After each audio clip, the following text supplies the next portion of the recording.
want to call the meeting to order. This is November 28th, our city council meeting, and I want to begin with consideration of consent items on the agenda. I know that I would like to ask if there's any consent item that the council would like to have a separate vote. Any item for a separate vote? All right, is there any?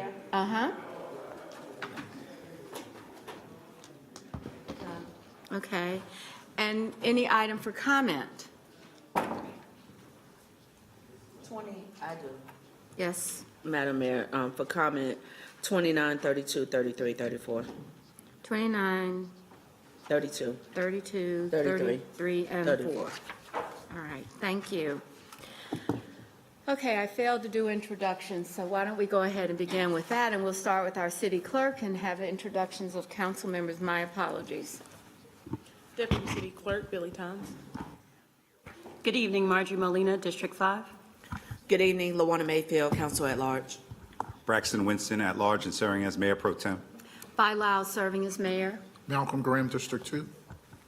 Ed Driggs, District 7. Tarek Bakari, District 6. Good evening, Dante Anderson, District 1. Good evening, Victoria Watlington, District 3. All right. Ms. Harris, do you have any questions or you have, I think everyone should have the latest update. Mine says 2 p.m. update on City Council business consent agenda Q&As. Ms. Harris, do you have anyone that would, any Yes, one of ma'am. these that you'd like to have reviewed? As you mentioned, good evening, and as you mentioned, they're all before you right now and updated as of 2 p.m. And most of you I was able to catch and follow up with, but does anybody else have any additional needs for information or any follow-up questions at this time? Any questions? Hearing none, we will thank you very much, Ms. Harris, for the information that you provided in advance. All right, so the staff has asked for item 44 to be deferred until December the 12th. So we'll take that out of the list of items. And so may I have a motion for consent? I'm sorry. Excuse me, ma'am. We'd also like to have deferred for separate vote. I'm sorry, Patrick. Deferred back to administration. It'll come back in December. 34? Yes. Okay, I'm sorry. So in addition to item 44, and I apologize for this, I also need to defer item 34. Which will be deferred until December. Yes, ma'am. All right, thank you. Ms. Mayfield had a comment about that, so we'll ask for that comment to take place in December. Yes, ma'am. All right, thank you. So may I have a motion for consent agenda items number 29 through 48 with the exception of 34 and 44? Second. We have a motion and a second. And before we begin discussion or we have the vote, I'd like to recognize Councilmember Mayfield. Thank you, Madam Mayor. The question is actually going to just lead into a longer discussion for our council when we get to our retreat. But for 29, 32, 33, 34, the same question is the CBI goals for these contracts. On a couple of them, we were able to considerably far out identify on some of the goals. On some of the goals, they were just met at 3%. So a question that I have is it time for us to reevaluate the goals to make sure that they're in alignment of today and moving into the future versus are we still looking at goals that were identified many years ago? And you're suggesting that that be an item on the council discussion at the retreat? Correct. Thank you. And with that, then I will make a motion to move to approve 29, 32, 33, 34. Okay, I think you said that you were going to do it for comment, so I didn't pull them out of the motion. Okay, then we're Okay, good. so all in favor of the motion, please raise your hands. Anyone opposed? Yes. Just want to make sure, Councilmember Mayfield, you mentioned 34. 34 has been deferred. Yes. Thank you for the clarification. Yes. Okay, now I'm going to turn it over to the city manager for review of the items that he has on the agenda for action today. So thank you, Mayor, members of council. We have two items on the action review today, a mobility update and then the Green Source Advantage Service Agreement overview. I do believe that you received in your packet, either this past week or the week before, a write-up on the Green Source Advantage Service Agreement overview. And if the mobility discussion takes a little longer than expected, there's time during the manager's report for Sarah to come up and give us an update on that. The mobility update, and the reason I'm saying that this may go a little longer than on the agenda, because I believe it's the right time to have this discussion to talk about not just transit, but also transportation and its impact. So with that said, Mayor, no closed session, but those are the two items that we have for the action review. All right. So are you going to? Let's go with the presentation on the mobility update. So again, thank you, Mayor and members of the council. I guess hopefully third time is a charm. So over the last couple of years, we've had discussions about, and I hate to use the acronyms, I'll say it one time and then we'll bury it.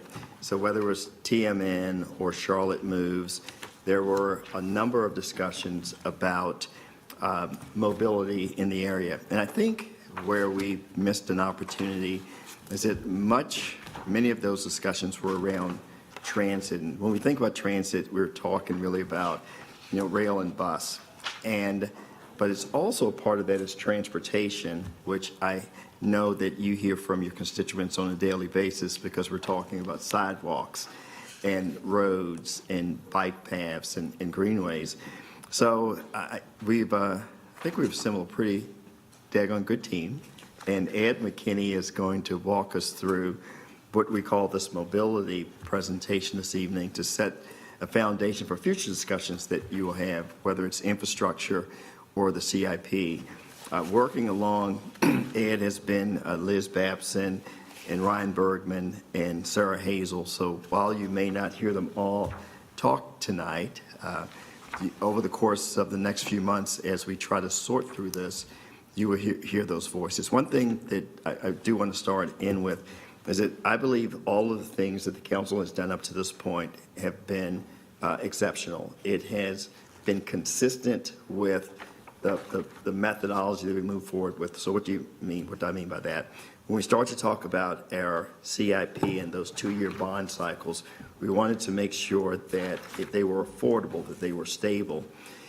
And as we start to think about some of the plans that you have approved over the last 5 years, that methodology will change a bit. So the good news is, before projects go fully through that methodology, we want to talk with you a little bit about that tonight. So with that said, I'd like to turn it over to you, Ed.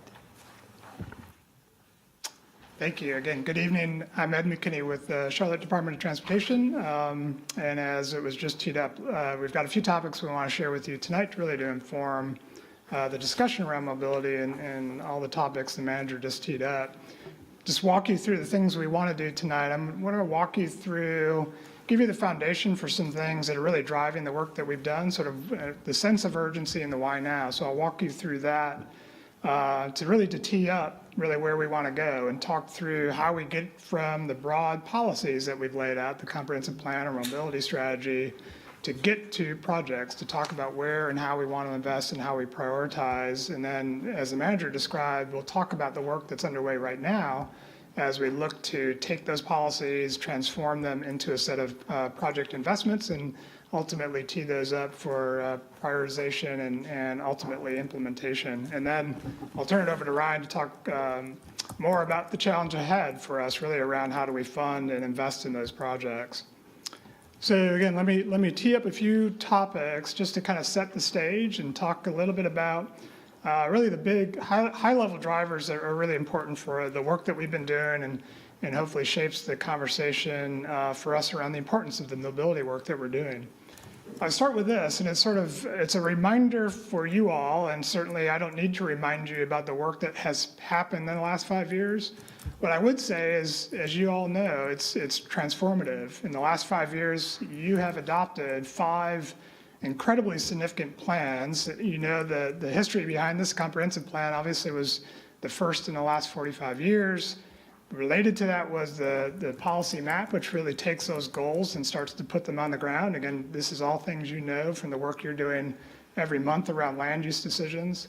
The UDO is the tool that takes all of that policy and starts actually making it part of how we build our community and shapes private investment. And obviously the context of that around our sustainability vision, and then what I would describe as the strategic mobility plan that you've adopted in June is really the lens by which we take all of those policies and shape really the mobility investment around them.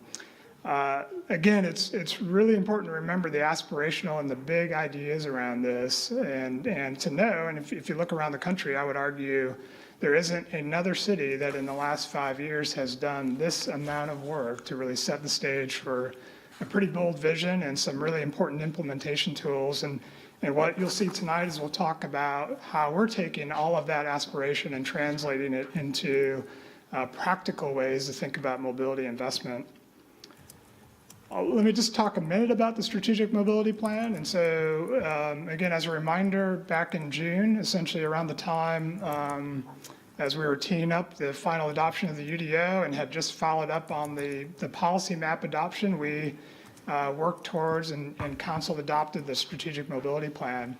2 big key ideas around that was safe and equitable. And again, nothing dramatically new, but really a new focus. And so SAFE, as you know, has really just been building on the commitment you have already had on Envision Zero and how we're really taking a very focused look on how we invest to make sure the infrastructure and the road network we're building is essentially safe and ensures that we're building a system that makes sense for our community. Not new, but it really, in the strategic mobility plan, we've elevated it in a way to make sure that it's guiding every decision we make.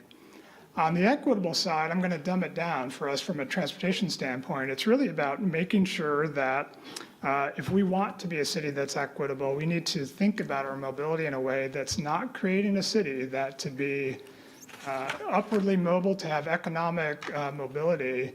You're not relying, and we're not forcing our residents to do that really through moving by a car, right? So that notion, that focus on the automobile puts us at a disadvantage. It puts our residents at a disadvantage to be successful.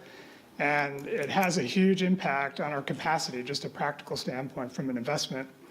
The key metric for that is mode share. We've talked about this before in terms of how we begin to shift. I'll go into this in a little bit more detail.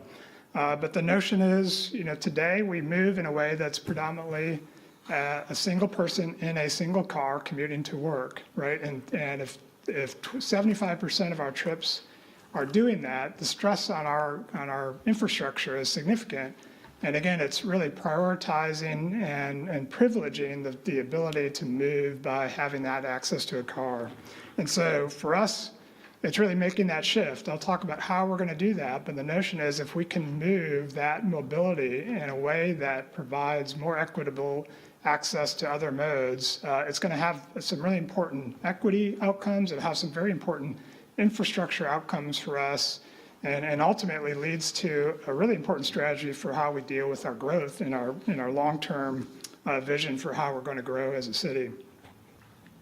Another reminder, again, looking back at the last 5 years, won't go through all of these in detail, but it's a reminder of all the things that are already going on, both by the city at a regional level and at a local level, around kind of a momentum of investment, planning, design, building of things that we're doing around mobility. So none of this is new, and really what we're trying to do is build on that momentum, build on these great investments around building things like the Blue Line, around planning things at a regional level, Connect Beyond, around designing the work and thinking ahead like Silver Line, and then ultimately funding. As you see on this diagram, it's important to remind ourselves that the community has given us over these bond cycles the confidence that it's important that we continue to invest in mobility and transportation. and we see that support pretty consistently over time. Another point about why now is really about making sure that we're taking full advantage of the partnerships that are available to us from a funding standpoint.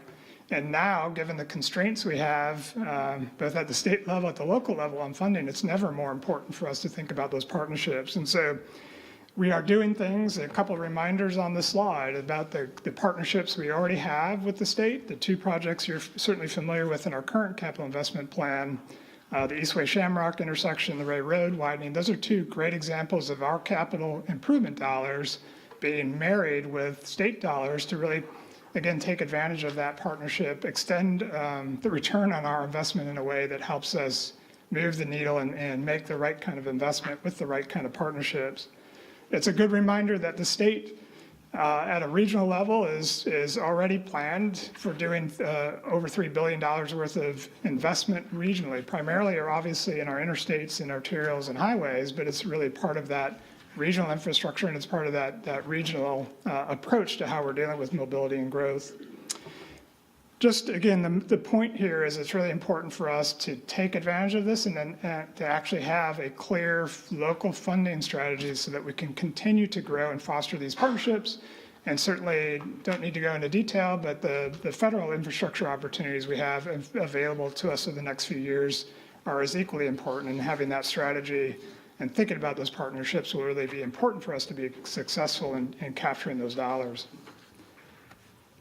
We can't do it alone. And so this is to describe, again, this notion that we're part of a much bigger system, both regionally, local, and county, but also with our towns and other partners within the county. And so you start at the regional level, think about Connect Beyond in terms of this kind of regional transit vision, ensuring that we're connected to the growth that's happening around us. And it's important to remember that how that impacts us is, over 50% of folks that work in Mecklenburg County are actually living outside of the county. And so that pattern, the fact that those trips are coming into the county every day, it's important to our growth. It's a signal to the economic vibrancy we are as a center, but also has, certainly has transportation impacts for us, and it's part of acknowledgement for how we think about our partners regionally and how we sort of solve for our mobility challenges. At the county level, things like their Greenway Master Plan, certainly CATS's 2030 Transit Plan, that thinks sort of holistically around how we move in the county, both walking and biking, but also moving by transit. And then, again, it's important to remind ourselves that we're part of a system with the local towns, and so the connection to how they grow, the investments they're making, and to know that we're all thinking about these issues all the way down to the towns. If you look at even recent bond improvements in some of the towns, the plans that they're putting forward, they're all thinking about at their own scale, the challenges that we have around mobility. And so it's really important to know that we've got to do those things together and really connect our common vision. So this is a really important next discussion, and so I'm going to maybe just take a moment to unpack this a little bit, but it's really important to our strategy. And so this begins to describe really the magnitude of the challenge we have from a mobility perspective and starts to describe how we might approach that challenge. If you look at this, it's sort of trying to take a look at the next 20 years of growth, really from the lens of transportation and mobility. You start with that first box, the notion of where we are today. It's sort of a diagram of this conversation that you all have been having every month around land use decisions and cumulative traffic. And so this is just an isolation, a snapshot of today's condition, really just looking at the single occupancy vehicle, one person in one car. There's a little over 1 million trips that happen within the city of Charlotte, really just those vehicle trips, just to isolate. It's a reflection of our growth, right? And it's a reflection of the strength of our economy and the economic vibrancy that's happening today. But it's also a mobility challenge. We need to think about how we move folks within that system. We can't, and the other point I want to make here is back to the notion of cumulative trips. What I want to illustrate is that one of the better ways for us to think about that issue, which is an important issue, but we got to think about it at a citywide scale. The notion that we can solve that challenge project by project or corridor by corridor it won't be as successful as looking at it from a holistic standpoint. So the strategies I'm going to talk about are thinking about that growth long-term and thinking about the investments, the way we grow, and the kind of opportunities we have around innovation to manage and think about that cumulative growth challenge. So where are we heading? So if you look at the kind of the trajectory of growth, and so if you look out 20 years and just if we continue to move the way we are with that kind of mode shift of 75% of our trips, commute trips, being done in a single car, we would essentially grow trips by almost double. And so those are vehicle trips 20 years from now. And the notion that that growth would sort of imply that we would have to take our existing infrastructure and double the capacity of that from a vehicular standpoint. If you take a moment and think about what that would look like, is that even possible? Could we fund that? Would it even be acceptable from a community impact standpoint? It's not, in our minds, it's probably not even practical. So the notion that we can invest our way to that scenario is a huge challenge and probably an obstacle to us really thinking about this in a different way. And so you see the other line, the other trajectory here is if we took that vision back to that 50-50 mode split, if we said we were going to move as many of those trips from the car into these other modes, what might that look like? And so again, in 20 years, if we followed that 50-50 split, we would still have more vehicle trips. And in this case, we're showing, again, aspirationally, we would still have, about 20% growth. We would still have to continue to invest in congestion solutions and kind of managed way to think about those trips. But we would then take that increment and think about it in a different way. We would think about it in terms of other modes. Transit probably is the first and foremost of those. If we had the right transit infrastructure, we could move more people by that mode than we could any other.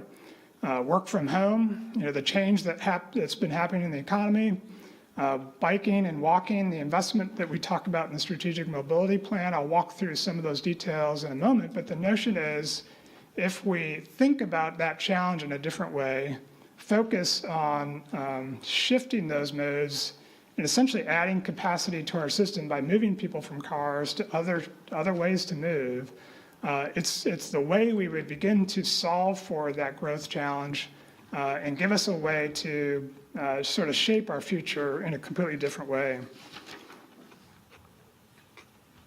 Just a notion about how we achieve this, and is it achievable?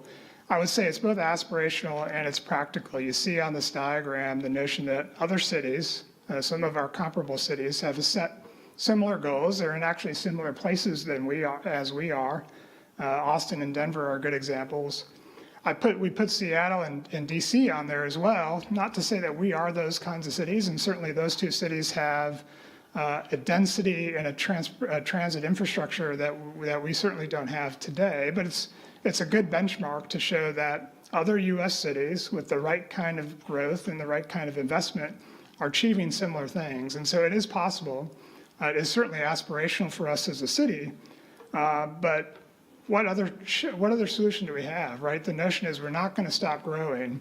And in fact, if you were not to make any other rezoning decisions, we didn't do any more rezonings and change any of those decisions, we're going to continue to grow, right? The pace of our economy is happening regardless. And so the approach to this should be thinking about how we grow, the way we invest, and ultimately making sure we take advantage of the innovation that's in front of us. The way we grow is really, again, following the 2040 plan. If the decisions you make from a land use standpoint are founded in that plan, then it allows us from a mobility standpoint to solve for it, right? If we're building centers, if we're building neighborhoods, 10-minute neighborhoods, if we're putting land uses in the right places, adding density where it needs to be, we can support it by transit. We can make trips shorter. People will walk and bike in places that they don't do today, really based on that land use vision. You've got to be committed to that vision long-term at the big scale and know that in the short term, the specific decisions you make project by project, ultimately the cumulative success of that is around this vision, around the plan, and around the way we invest. The strategic mobility plan and the things I'm going to talk about from a project standpoint are as important, right? We need to invest in transit. We need to invest in our bicycle infrastructure to make walking more safe and comfortable. All of that infrastructure needs to be in place to support the land use vision. And then, won't go into detail, but we all know that innovation is in front of us. Autonomous vehicles, the way we move, ride sharing, micromobility, all of those things are dramatically changing how we move.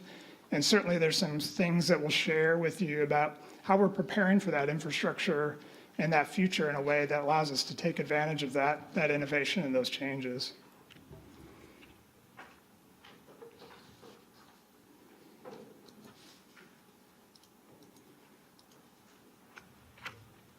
So let me now transition to how we're going from the policies to the projects and start to narrow down the kind of approach that's embedded in the strategic mobility plan.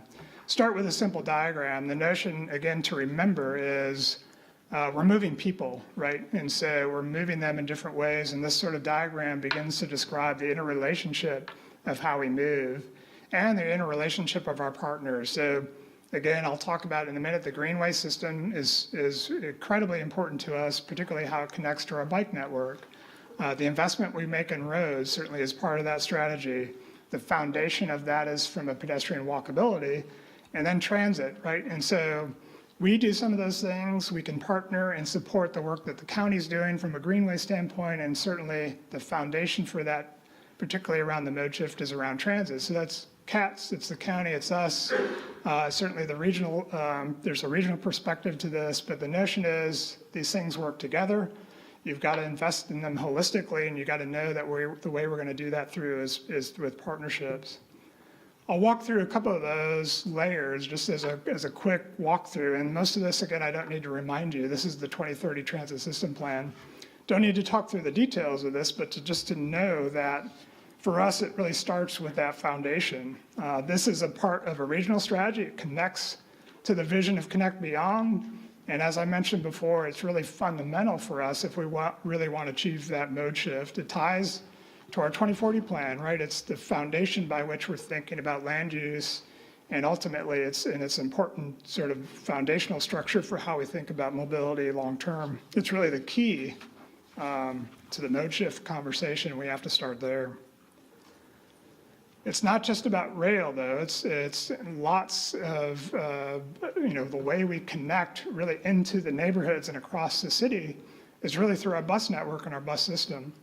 Lots of change that's happened over the several years, and certainly the pandemic has completely changed the way we think about that. But regardless, long term, that is fundamental to our strategy. CATS is already thinking in completely new and innovative ways about how that might transform. The notion that it's really about first and last mile. How do you connect to the neighborhoods that are low density but have populations that need access to transit? So this new thinking they're doing around micro-transit zones where you've got the ability to have on-demand service that connects you to higher frequency routes. And then ultimately this notion of mobility hubs. How do you connect to other modes of transportation? The bus system can connect you in hubs to shared access to on-demand services, to micro mobility choices, to walking to 10-minute neighborhoods. And so the notion isn't just about service, it's really providing the kind of infrastructure and structure by which you're connecting and extending that bus system to other modes and to other neighborhoods, and connecting it really in a much more fine-grained way than just simply the rail system can long term.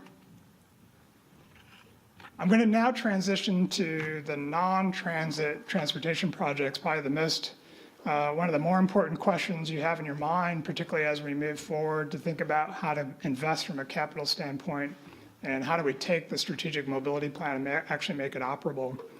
Before I do that, I probably have to talk about the elephant in the room, right? Like, how much does all of this cost? How many projects will we get? And how are we going to invest? And how can we prove that the projects that we put out there we can actually achieve with the dollars that we have available? It's important to kind of set the stage, right? There's things we know, there's things we don't know, and there's things we're doing to make sure we have a better handle on the long-term investment costs and really the long-term strategy for how we commit, both publicly and to the community about the investment that we can make from a mobility standpoint. We certainly know all things about the historic costs of projects. From that work, we've got rules of thumb. I know you're familiar with a lot of the discussions we have around sidewalks. They're variable, right? The conditions are unique for every project, and we have the sense that, per mile, that could be $4 to $8 million. It gives you a sense of the kind of rule of thumb, but also the importance of understanding the site specifics of projects. What we don't know, there's some big things that are happening that are huge challenges for us. Certainly cost escalation has always been a challenge, but certainly in this current time, it's even increasing. There's lots of technical details about projects, utilities, right-of-way needs, the things that are sort of invisible, but when you really get into them, they're really the things that change and affect costs and schedule. And so those aren't your problems, but we want to make sure you understand the challenges that we face as we think about defining the costs and expectations around these projects. And then, again, as you know, probably all the easy projects are already done, right? So the projects that we're doing now are complex. They're extremely site-specific, and they're challenging. And so the easy work is past us, and the hard work is ahead. And certainly that makes it much more challenging for us to get a handle on the specifics of costs and schedule. What we are doing, you're familiar, right? With the advanced planning work we're doing, we're ensuring that the anticipated projects that we're thinking about, we spend a little bit more time on the front end to better understand the site characteristics, the nature of those projects before we really commit to them specifically. That way we can be more clear about what the ultimate costs of those projects are.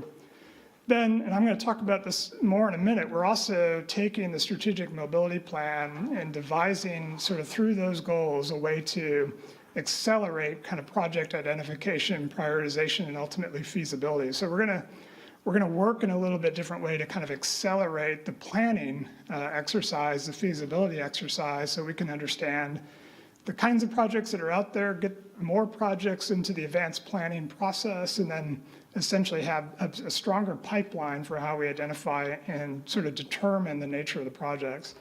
There's some examples on this slide just to illustrate the notion that even at what seems like a simple project, a bike facility, depending upon where it is, and how we implement it is dramatically different. It could be, it could be a resurfacing and a restriping, which is hundreds of thousands of dollars, or it could be something as complex as what we've done in Uptown, which is millions of dollars. And so, again, just the notion that the easy things are done, the challenges that we have are unique, and that makes it really hard to kind of estimate, simple ways, the nature of some of these projects. But again, we know that's important and is part of the strategy we have around project identification. A couple of other layers just to talk about now through the sort of the non-transit projects and kind of our strategy around being multimodal. Starts with the pedestrian, right? That's the foundation of everything we do. Again, this is a reminder of things you already know and face every year in terms of decisions you make around capital investment. It's around Vision Zero and safety and the investment we make to make our streets more safe. And ultimately, it's very practical. It's about filling the gaps of sidewalks that we have. And so it's all important, but as you know, those projects, the need is far greater than our resource. And really what we're doing now and what we're even more focused on as we go into the project identification process is making sure that we're really clear about the way we're prioritizing so that we can focus the limited resources on the places that will have the most impact. And so, again, you're struggling with the notion of sidewalk infrastructure related to rezoning and development projects. We certainly understand that struggle. What we're trying to do is make sure that the public investment we make in that system is targeted to where we can have most impact, whether it's access to schools, whether it's access to transit. It's really important that every dollar we put into that has a really meaningful impact and isn't just sort of a scattered shot to how we think about filling those gaps. The next two systems I've already mentioned are really important to think about together, and this is where the partnership is really important as well. So the Strategic Mobility Plan spent a lot of intentional time working and thinking through with the county what their short-term and long-term plan is for their greenway system so that as we thought about our bicycle network, we're essentially building them together, right? They should be one system because essentially they extend each other. If the notion is we've got a greenway and a bike network that is accessible for pedestrians, for cyclists, we've actually been able to extend that system. It really is one system, and it's important for us to think about that together in partnership with the county. The other notion on this slide is the county knows this and we know this, just like sidewalks. We have a huge need, right? We've got and made some great success over the last 10, 20 years on building that bike network, but our vision in the SMP, this notion of a priority network, says that we have a long way to go. The Greenway system, similarly, they've obviously have great success in building the system. It's one of the highest priorities of residents in the county, but their vision is ambitious as well. And so the notion is a huge need, and it's important for us to think about ways to fund that and ways to prioritize where is the best impact and how can we extend those systems together. Finally, and probably just as important as any of them, is the road network, right? And we've already touched upon this. The challenge is we're never solving congestion and traffic, right? We're managing it. And if we hold true to this notion of our land use vision and this mobility strategy, what we're really trying to do is move those trips, but then focus where we need to. So we're still making investment in roads. We will still need to build our streets to be more complete, to be more multimodal. We'll still need to make strategic investments in intersections and other places where there's true capacity we can add and safety that we can increase. But it's got to be part of this bigger strategy. It can't be roads alone, and we've got to think about it more holistically. Partnerships is a part of that. Certainly, there's lots of ways we've already mentioned that we can partner with our state and federal dollars to make these investments more strategic and really take advantage of and extend essentially our public dollars. Just to mention to this on the part of this slide is about innovation, and lots of things that will change that we can't predict as we sit here, but a couple things we want to mention both as a reminder and to let you know that we're also thinking about this. Over the last 20 years, we made a huge investment, an invisible investment in our fiber optic network that connects our signals and all the technology that makes those able to be connected, to be managed in a way that is unique and allows us to manage the system in real time and to adapt. That infrastructure is helpful to us today, but it's also part of an infrastructure that will be needed as we think about connecting vehicles to that infrastructure. So the cars and our pedestrians can access that information. It can connect us. The travel safety app that council approved and that we're piloting in South End is an example where you've got real connections and pedestrians and vehicles can read and understand where they are, what's happening at an intersection, all because we have the infrastructure and those signals for that communication to happen. So we've been thinking about that both short-term and long-term, and that investment certainly that you have helped us make through the capital investment program is a big start to being ready for that innovation. On the horizon, there's some very practical things. Pavement markings, we do a lot of work at the state level thinking about this transition to autonomous vehicles. And one of the emerging trends out of that is something very simple. You have to have markings on the roads so that those vehicles can respond and understand and operate in the system. And so that's something we need to be thinking about. That's something that will have a cost implication for us long term, but it's sort of a simple, practical way to think about our infrastructure and being ready for the long-term innovation and take advantage of the opportunities for capital and capacity improvements that could be made in essentially a very simple way.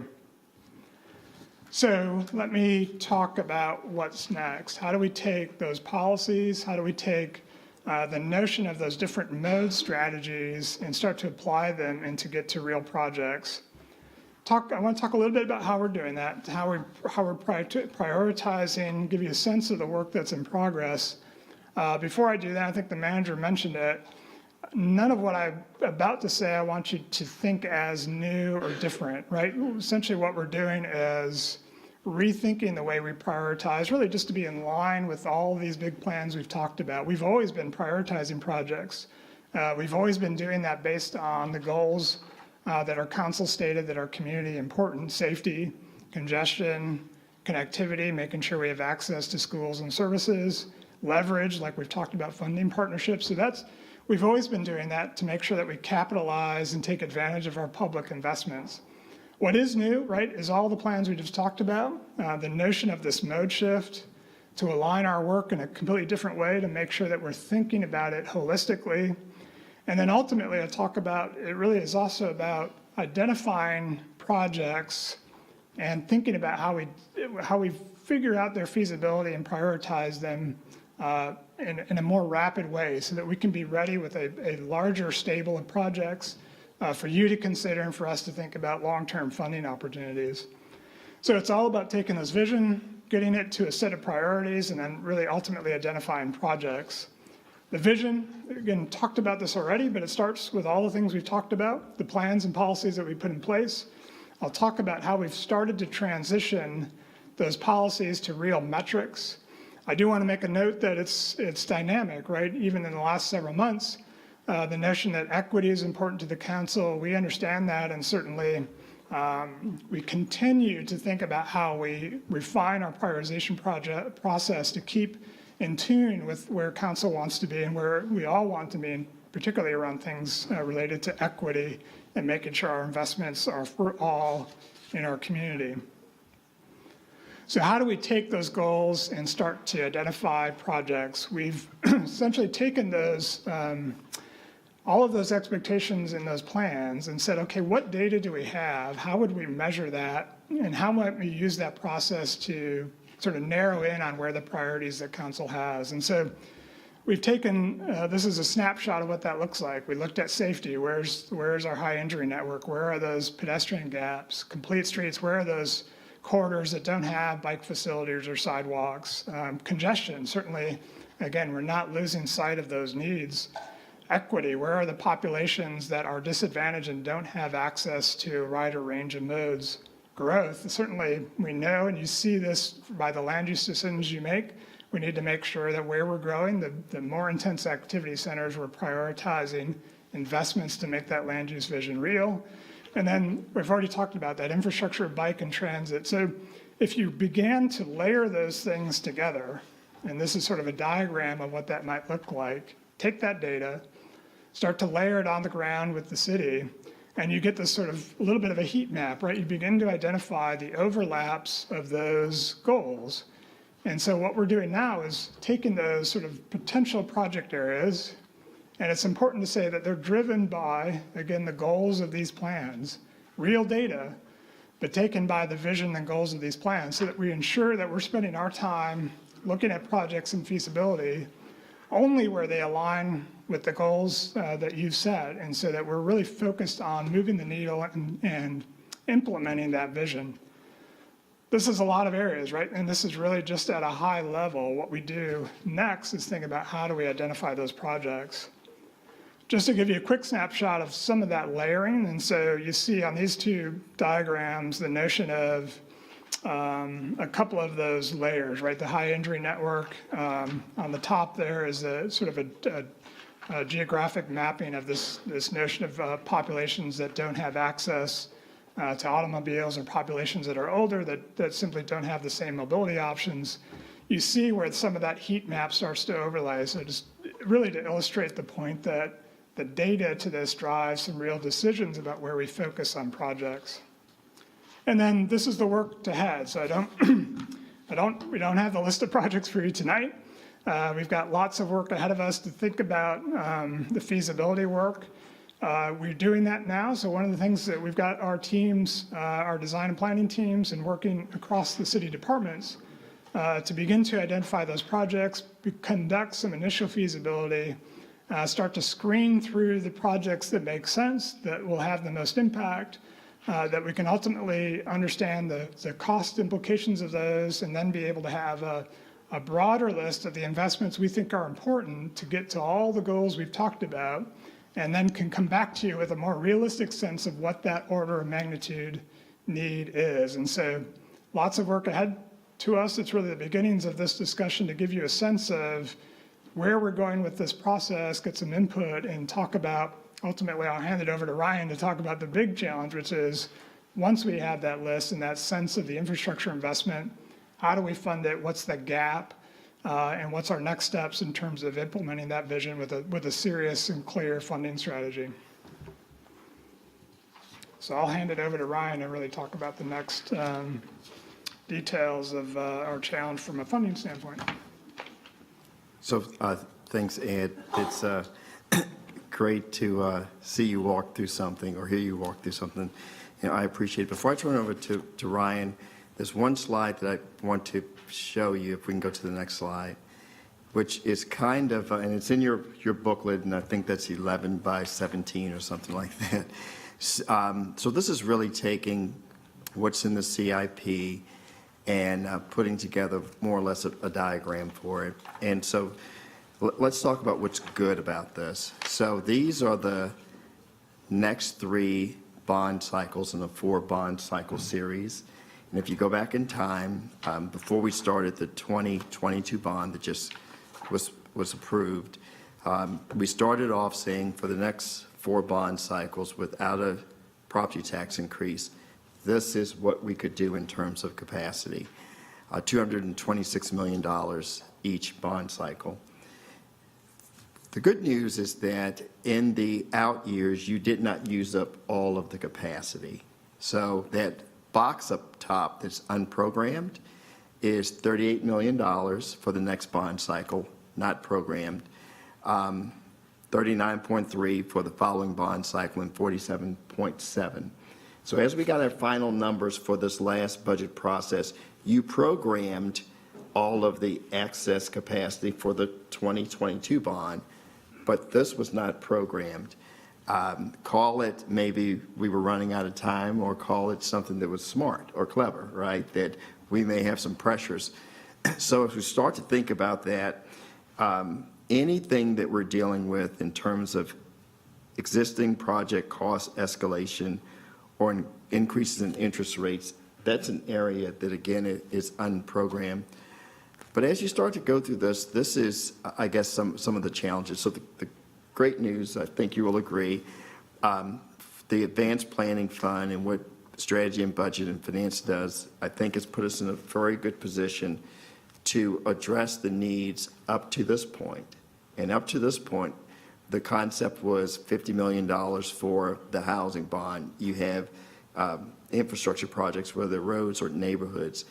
But as Ed was mentioning earlier, as we start to think about something above what has been planned, that's where the challenge comes in and how we would be able to afford that. We spent a lot of time, or we are spending a lot of time on transportation by design. And so Jason Lawrence, I'm sorry I missed you at first. Jason has really been helping us with the transit piece of that. But again, holistic approach, here's some of the challenges, and I'll leave with this point, and then you have this in front of you. Some of the things that we were able to do and that you were able to do in the 2022 bond, like having $50 million for sidewalks and $17 million for Vision Zero, we took all of the savings that we could find to apply it to those things that are priorities to you. As you start to look in the out years, we don't come close to those numbers in terms of sidewalks in Vision Zero. So just things to think about as you start to think about this additional unprogrammed capacity. And now Ryan has all the answers and solutions to all of the problems that may be in front of us. All right, good evening, everybody. The manager took all my positive talking points, so now I'll just talk about the challenges here. You'll also notice that Ed got about 25 slides to explain his things. I get 2. So I'll talk a little bit about this, but there's a lot on this slide.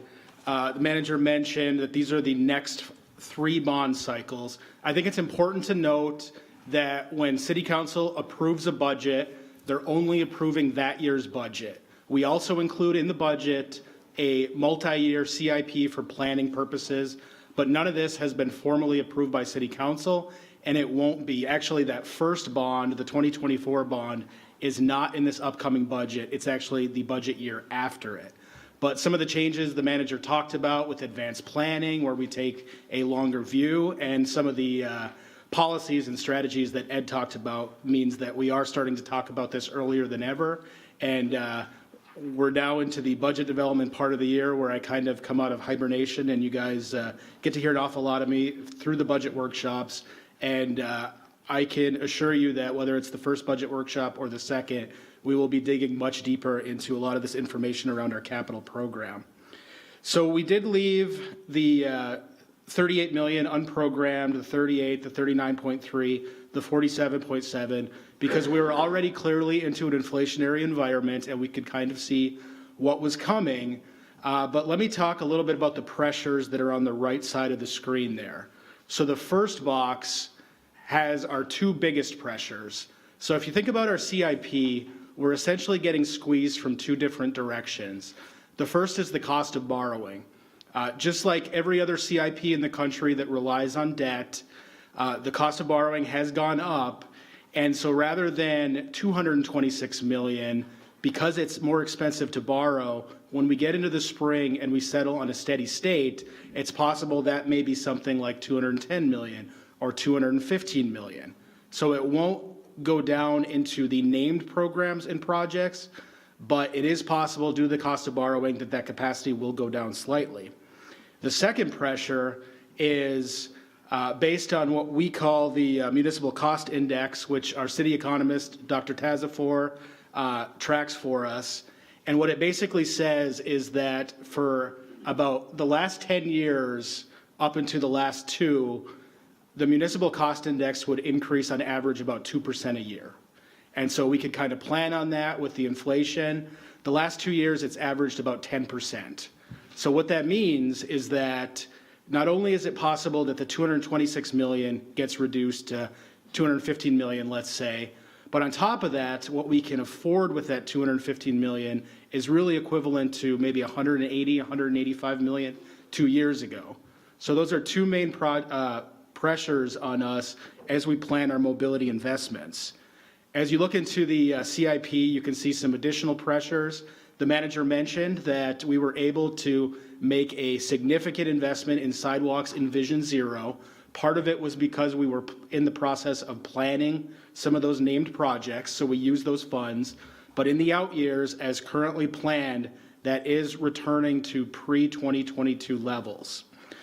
Beyond that, in the gray, you see that we have $8 million built in normally for street resurfacing. In the past bond, we had to increase that to 21.6 million because of a state reduction to our Powell bill funds. If those funds aren't replenished by FY25, we would likely have to increase the street resurfacing again to stay where we currently are today.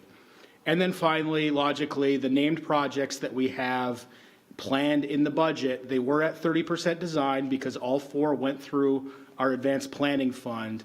But the unusual inflationary environment for the last couple of years means that we will likely need to revisit those as we get further into each of these bond cycles. So when we talk about options to enhance our mobility funding, just like everything else we do as a city, it's got to come from one of two ways. It can either come from expenditure reductions elsewhere that we would use for the purpose, or it has to come from additional revenue. So you'll see on the screen on the expenditure side, options could include reducing operating funds so that we could put additional dollars to our CIP. But what I would note is when we get into budget development in our workshops, we'll talk about our operating budget, our general fund budget, where we're feeling a lot of similar pressures. And so to get the kind of investment to enhance mobility funding from that source, it would likely require some pretty significant service level reductions. On the revenue side, City Council always controls property tax. And then the other item that we have listed here is the county sales tax, the mobility tax that has been discussed before. It, of course, currently does not have legislative authority. But one thing I would note about the sales tax is, unlike a property tax, a county sales tax is paid by visitors and commuters to Mecklenburg County. Some estimates, our economist estimates that that's about 30% of the revenue that's generated. So all of these options, I know this is just kind of a quick dive, but we did think it was important to get up and frame the mobility discussion with some of the discussions that we're going to have in our workshops starting in February. So with that, I will turn it back over to the city manager. So finally, thank you again, Mayor, members of council. Just wanted to begin the discussion today. As I mentioned at the beginning, there's no action required. But as we start to think about housing and jobs, mobility is also that third leg to this talking about non-transit. So tonight was the beginning of that discussion. And as Ryan said, right out of the box in one of the budget workshops, we believe that talking about the CIP and the infrastructure would be important. So with that, Mayor, I turn it back over to you. Mr. Driggs. All right. Well, why don't we just go around the room? That's why we'll start with the Mayor Pro Tem. Thank you. I certainly look forward to the conversations next year and figuring out this budget, how we deal with the new realities. I'll be quick. There was one I think glaring, something that was left out, and I think we need to address in the conversations moving forward. On this slide, I don't even know what number it is, number 12, slide 12. It says that our goal is to move people, and I love that. But Charlotte is built and sustained by moving people and goods and items. And so I don't really see where that fits. I think it fits into the road networks.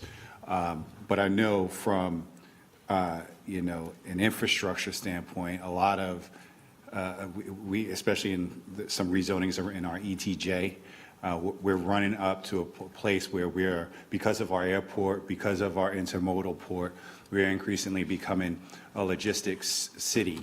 And that real estate is running up on each other. So you have industrial moving right next to residential. And the people ask it, how do we answer for that? We don't have sufficient infrastructure to deal with the existing tractor trailer traffic. We talk oftentimes about lack of parking, those big rigs piling up in and through neighborhoods. So I think that's going to have to be something that we consider and something that we talk about and deal with directly. And just thinking about it from the regional standpoint, goods, even if they're not moving to Charlotte, they have to move through Charlotte. And how are we going to deal with that? So I hope we hit that on the head when the time is appropriate. Thank you. All right, Ms. Mayfield, and we'll go around the room and come around. Ms. Mayfield. Thank you, Madam Mayor, and thank you, Mayor Pro Tem. You took some of my notes. I feel like you was looking over here.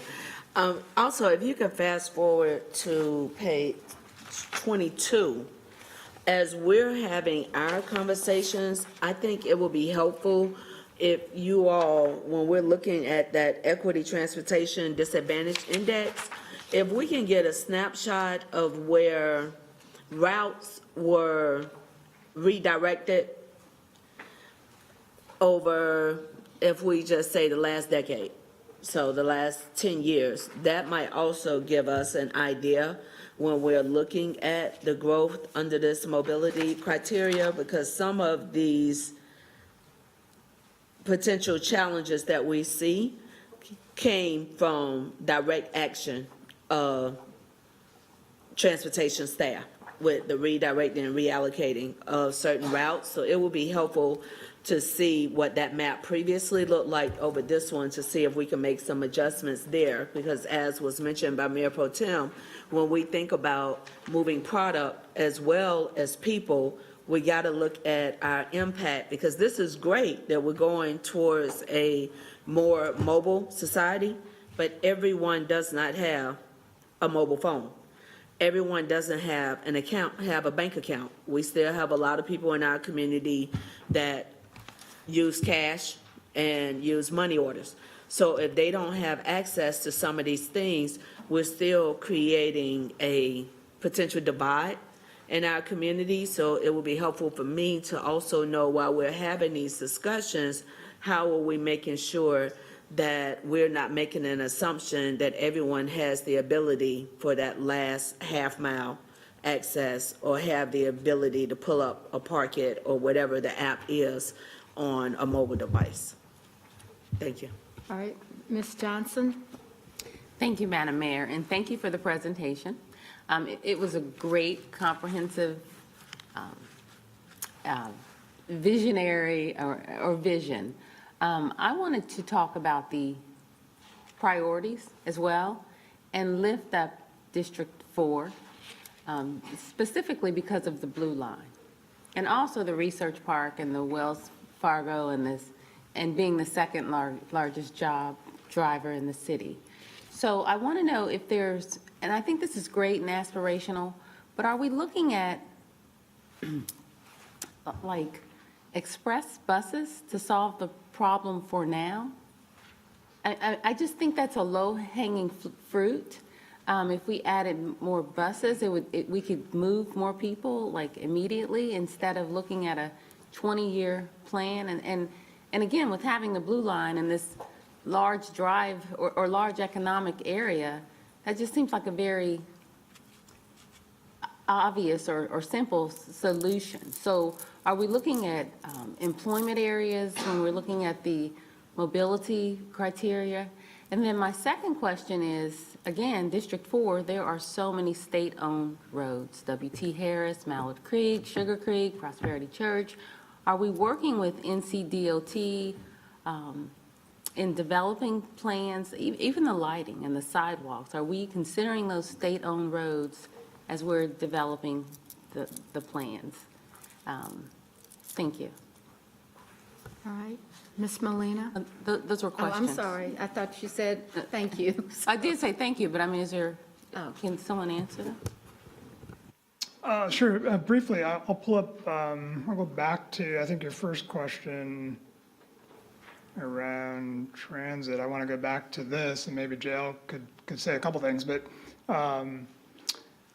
one of these areas, and this is sort of a small diagram, but one of the areas that's been focused around in terms of back to this notion of these micro transit zones, and University City is one of the great examples. It's sort of hard to tell on this map, but it's on there, right? The notion that we've got employment concentrations in areas that are sort of more suburban, so the challenge of getting access to transit's completely different, and that's really what this micro-mobility, micro-transit zone strategy is about. Like, how do we connect from our high-frequency bus corridors and connections in places like University City through other ways, using the mobility hubs as sort of a starting point for how you get from where you work to that transit location, the station, whether it's Blue Line or a high-frequency bus route. So more to come, but that's really what the next generation of the kind of thinking that CATS is doing around the bus system is to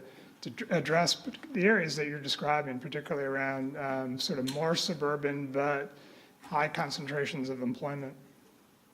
And then the discussion, I'll go back to the notion of partnerships. Just at a high level, again, you're absolutely right.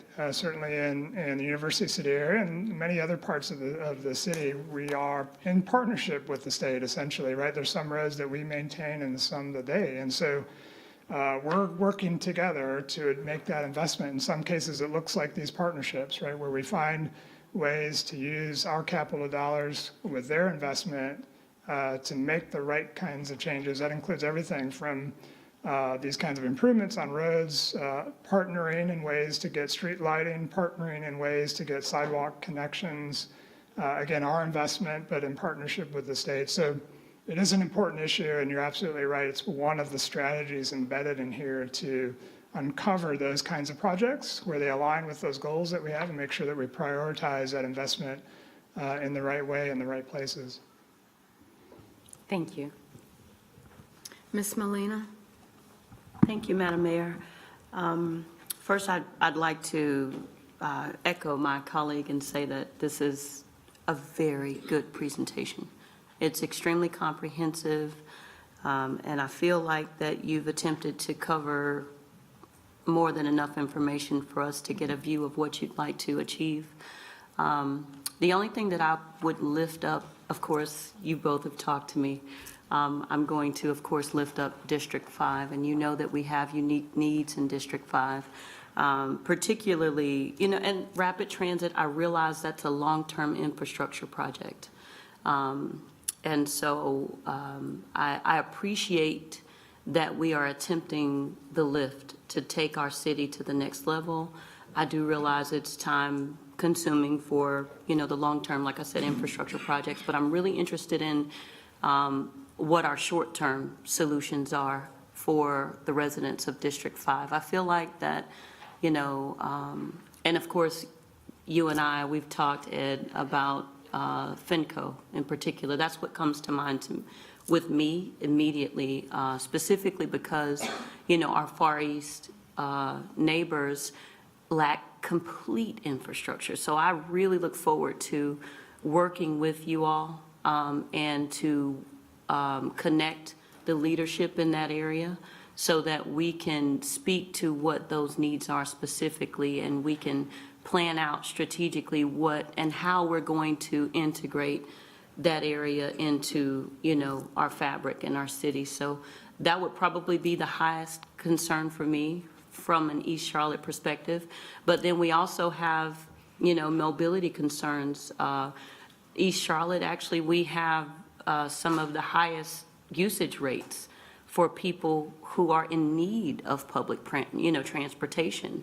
We don't have jobs in East Charlotte. So I want to talk to a few other departments about how we can get some jobs in East Charlotte along with some transportation so that we can deliver, real, true solutions finally, listen to me, finally, for the people who live in the district that I represent. So I definitely look forward to having some real conversations during my tenure and my leadership so that we can, better serve the people of East Charlotte. I'm looking forward to it. Ms. Ajmira? Thank you, Madam Mayor. Great presentation, Ryan and Ed.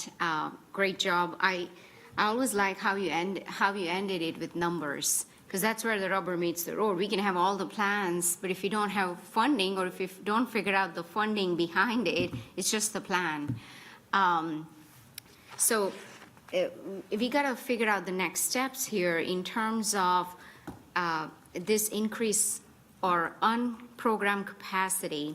Really, my question is, out of this $38 million, 39.3 and $47.7 million in unplanned capacity, really, or unprogrammed capacity, what is really left after we account for increased CIP dollars, right?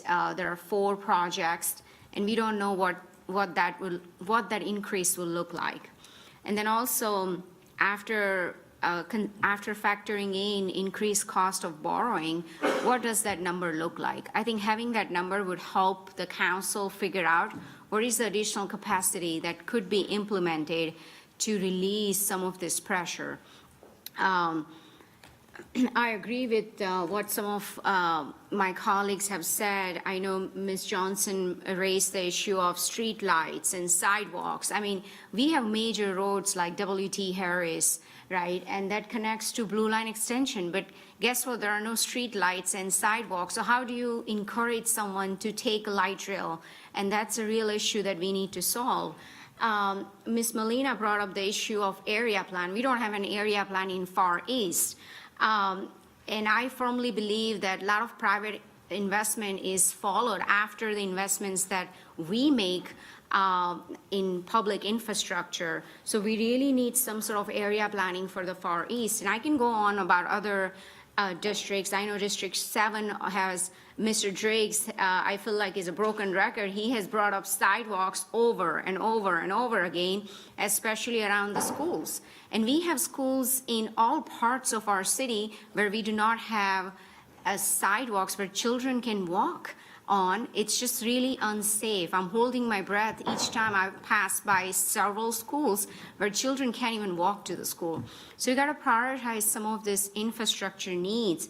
And as Mr. Jones said earlier, that I think we have put so much emphasis and focus on light rail discussion, and that's valid. However, we need to really focus on other mobility areas such as sidewalks, bike lanes, street lighting, and other safe way to get from point A to point B. So I'm very appreciative of this presentation because this really puts focus on the items that are in immediate need, that needs to be addressed immediately in short term. So I have, at every rezoning meeting, there is a theme, and the theme is infrastructure, lack of infrastructure. There is congestion in traffic, there is sidewalks gap everywhere in our city. So I think having some sort of assurance around what is left in our capacity would help us, would help the council make decision. And really, what other question I have, $38 million is not going to fulfill so much gap that we have today, right? What are other ways that council can look into to address some of the short-term needs, immediate needs that we have without looking at the revenue side? Because revenue side, especially during high inflation, will only cause undue burden on our residents. Especially during uncertain economic times. We don't know what 2023 is going to look like with high inflation and potential recession, as economists have said over and over again. So I would really like us to focus on expenditure side and see how we can figure out ways to increase our capacity while lowering our expenditure and increasing the capacity on the infrastructure side. Other thing I would also like us to focus on is, but I think some of my colleagues have already addressed that. That's a loaded question here, but if you want to respond, Ryan. So I think it's important that we understand that with our capacity, what really matters is we get to the spring, all the inputs are put into our model, and we come up with our steady state capacity. So right now, it being December, or November actually, there's a lot that can change over the next 3 months. I would think that at the Budget Committee in February, we would bring in Teresa Smith, our CFO. We would walk everybody through the model and what our steady state says. What that $226 million will become based on the cost of borrowing, I think it's important to wait another few months because there could be some things that help the cost of borrowing a little bit by perhaps revenue is a little bit higher than we currently plan and things like that. So the steady state is just a point in time each year that we go with during budget development, and I think it would be important to wait for that. I understand. Well, I look forward to reviewing that. Also, other question I have, I know we have ARPA dollars. Could that be used for any of our infrastructure capacity? Mr. Jones. So the ARPA dollars are very different than the CARES dollars where, and I'll try not to make this too geeky, you can do revenue replacement, and once you do revenue replacement, it frees you up to do so much more with these ARPA funds. So in other words, there would be something that we would spend on, whether it's, let's call it public safety, you would do a revenue replacement on that and it would free you up to be quite flexible with ARPA dollars. I would like to give you an early warning on the last question that you asked, though. There is, when we put together the Advanced Planning Fund, we also wanted to make sure that we gave you updates on project status. And I think the colors were blue, yellow, and red. And red meant exactly what red means. So if a project's in danger, I think we may have pat ourselves on the back last time that you got a lot of blues. Expect yellows. So the same pressures for projects that you're seeing, whether it's housing or in the economy, we're in the short term now, are seeing those pressures on our projects. Right. So to Mr. Jones' point, I think we also ought to consider ARPA dollars to figure out how can we address some of our immediate needs using those dollars. Since it can be used as since it can be used towards infrastructure needs, that's what I'm hearing, correct? Yeah, and Ryan will correct me if I'm off base. If the concept is that you could use the ARPA dollars for revenue replacement, and that frees you up to spend But those other dollars different capacity. ways. Yes. Right, so if that frees up additional capacity, because obviously this capacity is not even enough to do 10 miles of sidewalks. It costs $6 million for 1 mile of sidewalk. So if we factor that in, this is not gonna really put a dent in the problem that we have. It's $1 billion problem. So we got to look at other revenue sources without looking at the revenue increase where it puts undue burden and causes displacement. But I'm glad to see that we have capacity. Certainly that's a big plus, so I appreciate that. And that's all. Thank you. Ms. Watlington? Thank you, Madam Mayor. A lot of the discussion tonight has been around funding, and certainly that's important. I'd like to spend a little time focusing on another part of the project management piece is the scope, right? I'd like to understand a little bit more about the execution and the operations of this, because I think that if we really truly had our minds wrapped around the scope, then we can talk what's realistic funding. I think it's important to deal with what is in terms of the funding. However, I think if we look at what is the work to be done, then that reframes how we approach what kind of money we need to go get and where we hunt it. So I just want to make sure I understand a few things. Thank you for the presentation. Much of it is familiar. I will say that I am most interested in some of the areas around actual projects, because I know, as several of my colleagues have mentioned before, many of us have been talking for some time about the various issues in our district, and I was really hoping to get a clearer understanding of how this project prioritization work that I see on page 25 and 23, I was hoping to see those dots connected. These are the areas we have high congestion, and I see that as a mobility criteria. What I don't see is these are the areas where we're seeing growth, and what is the so what there. My hope is that we can use this information to truly say, these are the areas where we need to invest in infrastructure, or we've got to have some real critical conversations about our growth.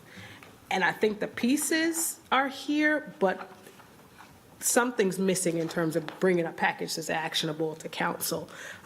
These 200-plus project areas, can you help me understand how that lines up with the CIP, the CNIP projects? Because I know that I had a discussion with several members of staff a few years ago now as it related to Still Creek, and wanted to understand what are the projects that are in flight, what are the needs, what are the funding gaps, so that the residents could respond with where their priorities are. Where are the pieces to that puzzle? That's a great set of questions and a good start to a lot of the work that we haven't shared with you yet. In fact, if it took 30, 40 minutes to kind of get to this point, it probably begs some more time for us to walk through all the details you're describing. So there's some of what you've talked about is embedded in the work. We just need to pull it out and share some of the more details so we can do that. But I would describe what we're doing with this process is do exactly what you're asking, which is let's align with our goals, but let's look at where we're currently investing. Let's make sure we understand where the community is on key issues, the things that we're facing in Charlotte East, the things that we're facing in Steel Creek. Then when we go into these more detailed kind of feasibility work around these project areas, our actions then are to make sure that we're defining projects and testing projects that are really context specific, that are really facing the challenges of the unique parts of Charlotte. And testing again, where are we investing already? Where are the real gaps, and what are the right projects to do? So this is very high level. You're absolutely right. There's more work that's ongoing, is what's described here. Is we're just now beginning to take those areas and kind of go do a deeper dive. And, we're testing, like, is the state already investing in these areas? Or what have we already been doing from a capital investment? Let's build, potentially we can build upon things that we're already doing. We can certainly not do things that are already being taken advantage of by other partners. There's growth in private development, so where are we aligning with the private investment that's happening? So lots more detail. We're doing some of that work now. It's still ongoing, and maybe this is a good opportunity to tee up a more detailed future conversation around some of those questions. Yeah, when will we see that? I was expecting actually to see a little bit of that in December. So what we have right now is the first look, and I believe on the plan that by spring, you'll have some more depth to these projects. At first it was summer. I said summer wouldn't work because we need to get this done before we have a budget process. But that's where we are, first quarter. So first quarter, we will see projects. You will have a deeper dive in these areas, these 200 areas that he has been talking about, yes. Okay, because for me, those are really the building blocks to the rest of the work. So without that, I'm not sure how far we can go on an infrastructure conversation. And I'm really not sure how we have a realistic budget conversation either. So the sooner we can do that, certainly the better. So Councilmember Watlington, the other thing, and Ryan said this earlier, we're actually trying to get out in front. The next time that you have a, say, vote, if you will, on a CIP will not be this upcoming budget, but the following. But what we've tried to do is have early warning signs in the process that we're talking about this in the off years. Understood.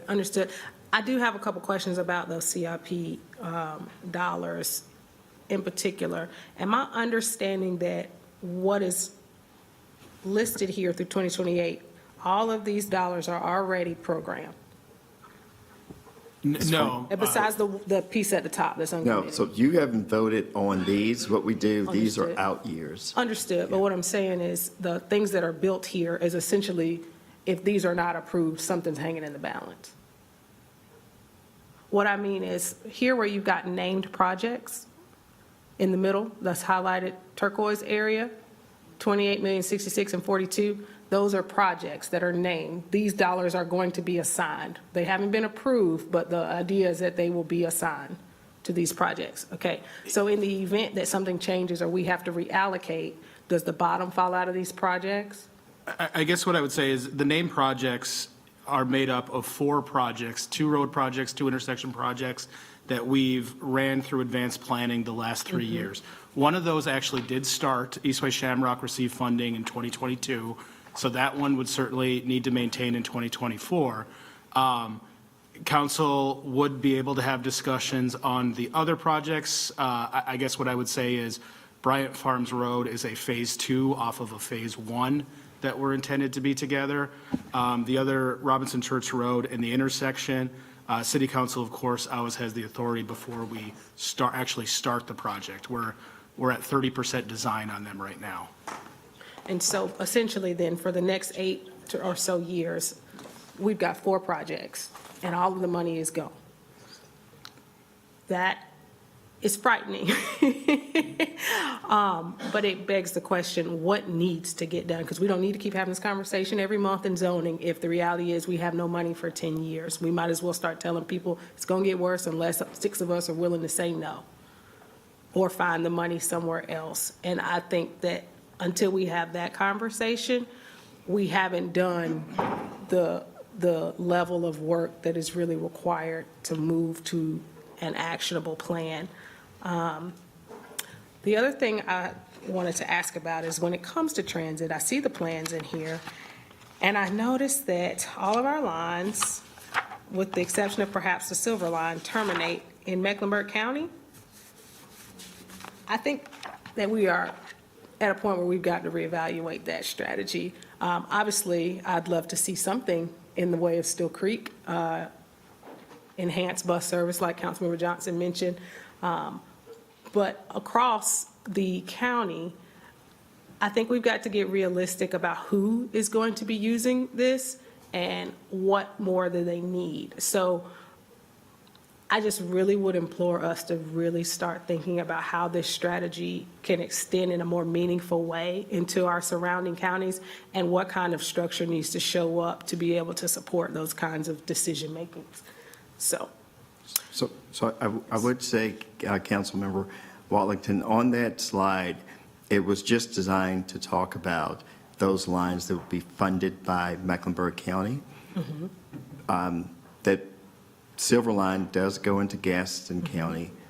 The Silver Line also goes into Union, and the red line would go into Iredell also.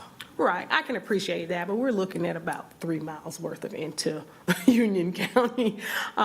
So when I think about, again, who's most likely going to use these lines, I think that the further we can go into our existing counties, the more likely our neighbors would be inclined to be a part of that decision-making process. And of course, in exchange, we certainly would expect some kind of contribution. Thanks. Okay. I just want to do a time check. We've got 4 more council members to speak on this item. It is now 6:26, and the meeting starts at 6:30. What's your pleasure? Do you think that we should go ahead and continue, or do you want to pick this up at the end of the meeting? Go ahead, Ms. Anderson. We'll keep going. Thank you, Madam Mayor. I'll try and be quick. I do echo the sentiments from my colleagues that this is a very good presentation, and it lays out a comprehensive approach rather than a hit here, hit there, which I really like quite a bit. And I also appreciate that we are prioritizing mobility investment through a lens of mobility criteria that you've laid out on slide 22. That centers some of our biggest challenges in combination with public safety issues that we have, right? So I appreciate that. One thing that would be helpful as we think about how we would prioritize these 200 potential projects in Q1 would be to see where of the 8 areas that you've laid out here on this slide, where is there overlap, right? So where are there issues, public safety issues, overlapping with some of the demands that we need? And you tried to do that. You did it on slide 20, I think this is 24. You did it on 25. You did it on 25 or 24 here. But I think that would inform how we can prioritize getting the biggest bang for our buck.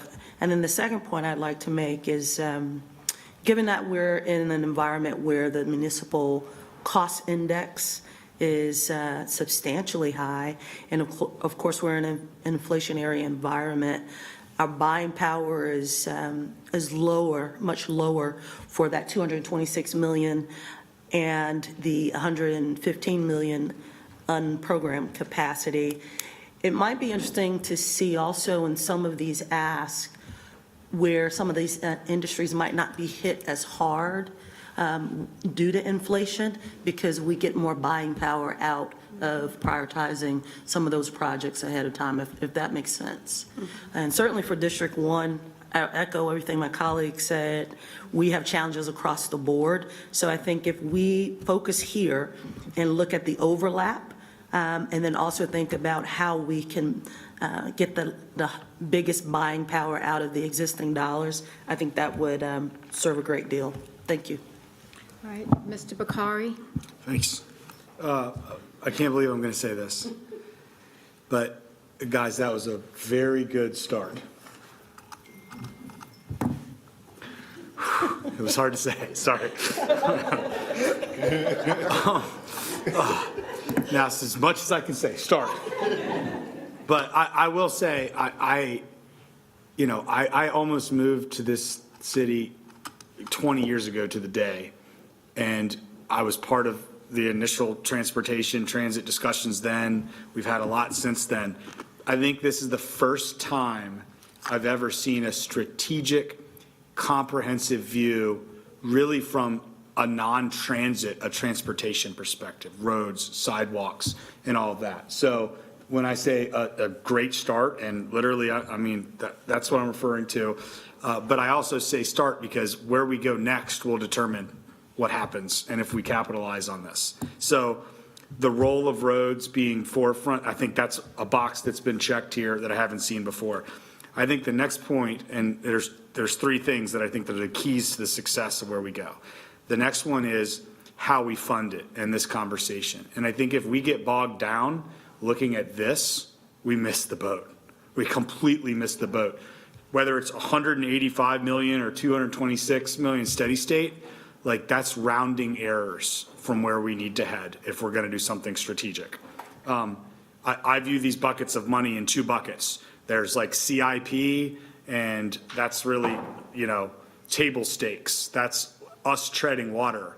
And then there's transformational federal, state, other forms of dollars. And that is doing something visionary. And one is in the tens and hundreds of millions, and one is in the multiple billions. So if this is where we're gonna end, and we're gonna say, all right, well, what's this project or that, then let's not, we're just gonna jockey over projects, and it's gonna be small potatoes. If we're talking about the big unlocking of transformational money, which I think could be $4, $6, maybe even $8 billion in something strategic like this, well, that may kill a couple birds with one stone on our plate right now, but we've never had that conversation with roads before. So if we're going to get serious, I think we have to have the conversation, what does a road-heavy strategy like this look like that isn't just a light rail-heavy strategy, and could that unlock the federal funding? Could that unlock state funding? I believe with initial conversations, it could, but if we're worried about, the effects of the next couple macroeconomic trends on this, or how we're going to re-divvy that up, we could clear that entire stack out and it wouldn't make a difference to something strategic. The third point, if the role of roads is one, how we fund is two, I think the third secret to success that has been lacking in it, to be honest, you've got a couple of buzzwords, I know you guys have been working on it behind the scenes, but it's still lacking is the technology lens in all of this and where the puck is going to be in relation to 20 years out. And just, if that feels like it's close, it kind of is, but I moved here 20 years ago, and if you think about what was happening then in 2002, 2003, at those conversations, it was just transit, and they were looking at a world where 3G had just been launched. 3G, right? And if they were looking 5 to 7 years in the future, they would have known that 4G was coming. And in 2007, the iPhone was coming. In 2009, 4G got rolled out. And then ultimately, Uber started in 2009. To imagine in 2003 that the entire world of how people moved around in rideshare would change was not impossible. It was really hard, not impossible. It's not impossible for us right now to think about 5G, to think about IoT, to think about autonomous vehicles, and think about what a transformational investments in our roads look like. But we have to start with that big picture lens and then work our way back and then finish allocating the projects how they fit in that thing, not start with them. And then finally, I think that the fourth point is the equity.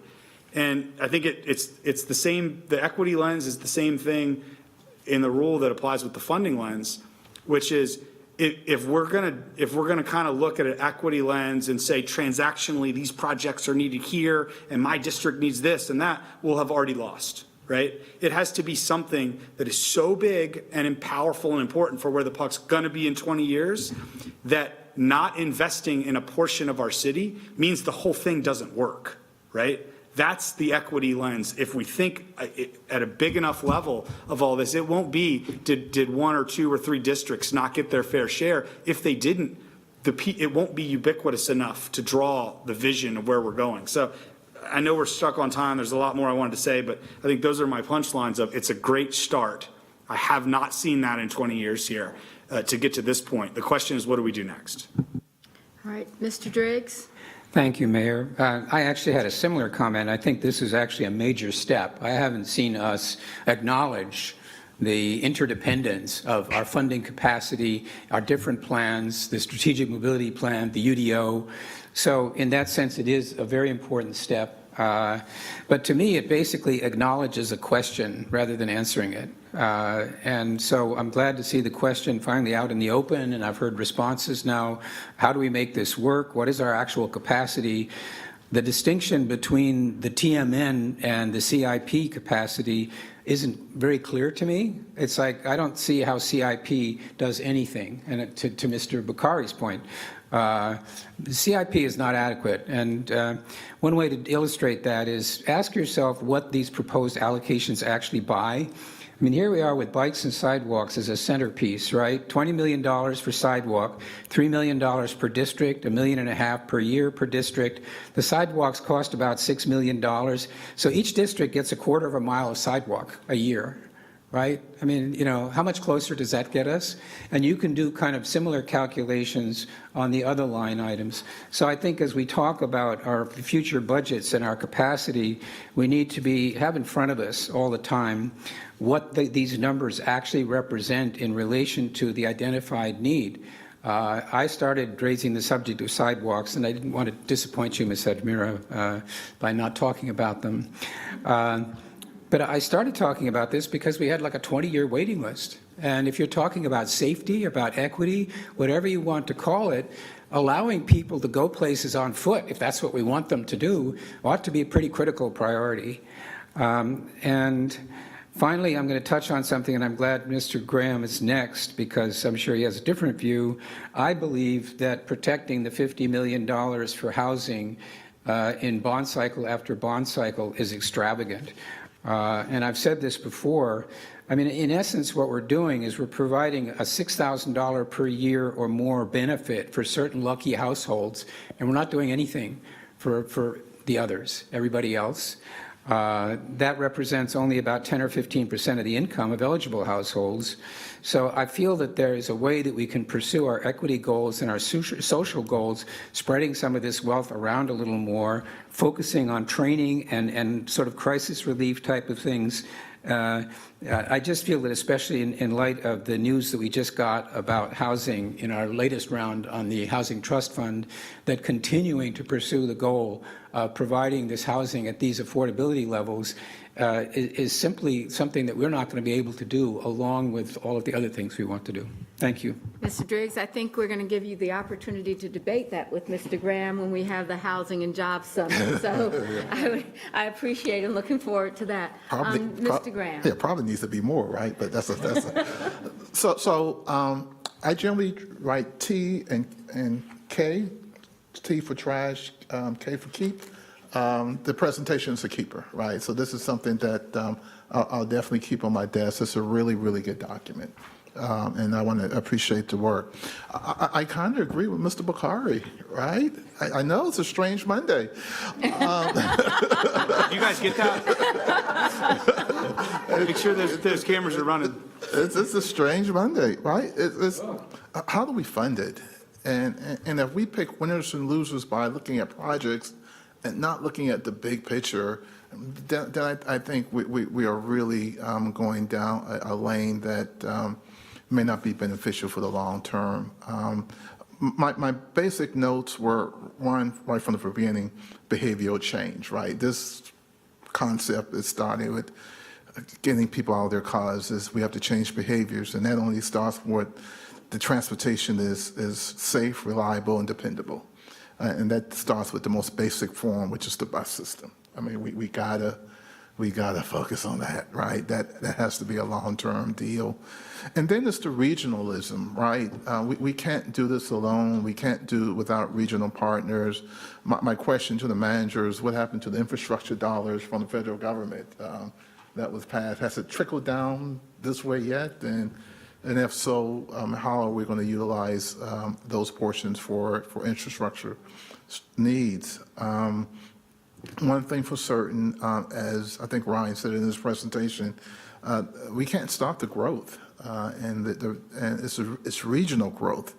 And so I think our approach needs to be a regionalism in scope, right? Certainly there are needs that we have to take care of in the city of Charlotte for sure.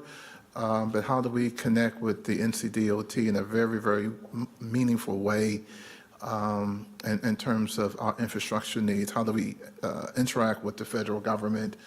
As Mr. Bukhari said, how do we have a big vision, a big plan, and really try to fly the ship at 30,000 feet versus getting really in the weeds, right? In terms of trying to pick winners and losers per district. That's problematic, I think, for sure.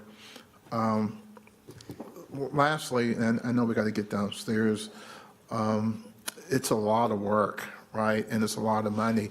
I agree with Councilmember Ashmere as well, but I don't think we could cut our way to funding the projects, right? So we have to look at the revenue side, as uncomfortable as it may be, right?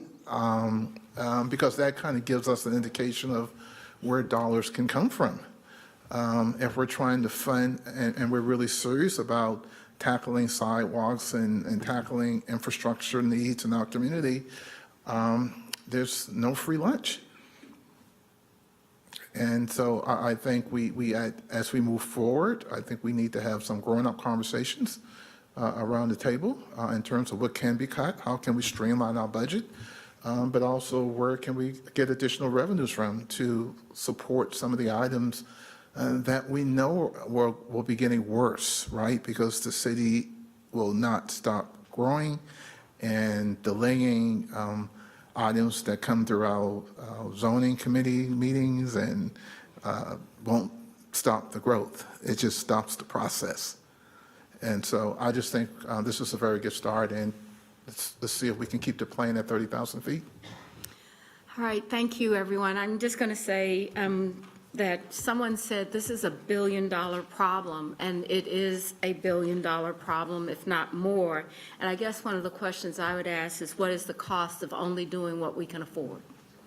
What does that mean? And I'd like to actually look and see what other communities are measuring when it comes to the place where, you know, infrastructure maintenance is an issue because we're not building on the maintenance, we're not allowing people to get to work on time. All of these things that we've talked about for so long, I think that we have to ask ourselves, what is the cost of doing just what we can afford to do? Or is there an opportunity to measure what the cost would be if we actually tried to grow a city that would have mobility options? So with that, thank you so much for the conversation. Team, thank you very much. You can see how much this is appreciated. I'm looking forward to the continued conversations that we'll have in this subject. Let's go downstairs and get ready. We've got a public speakers list coming up right away, okay?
let your parents worry about that for you.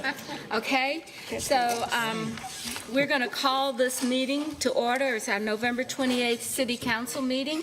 And I'd like to go ahead and begin with introductions, beginning at the dais with our city attorney. Good evening, Patrick Baker, City Attorney. Good evening, Dante Anderson, District 1. Tarek Picard, District 6. Ed Griggs, District 7. Malcolm Graham, District 2.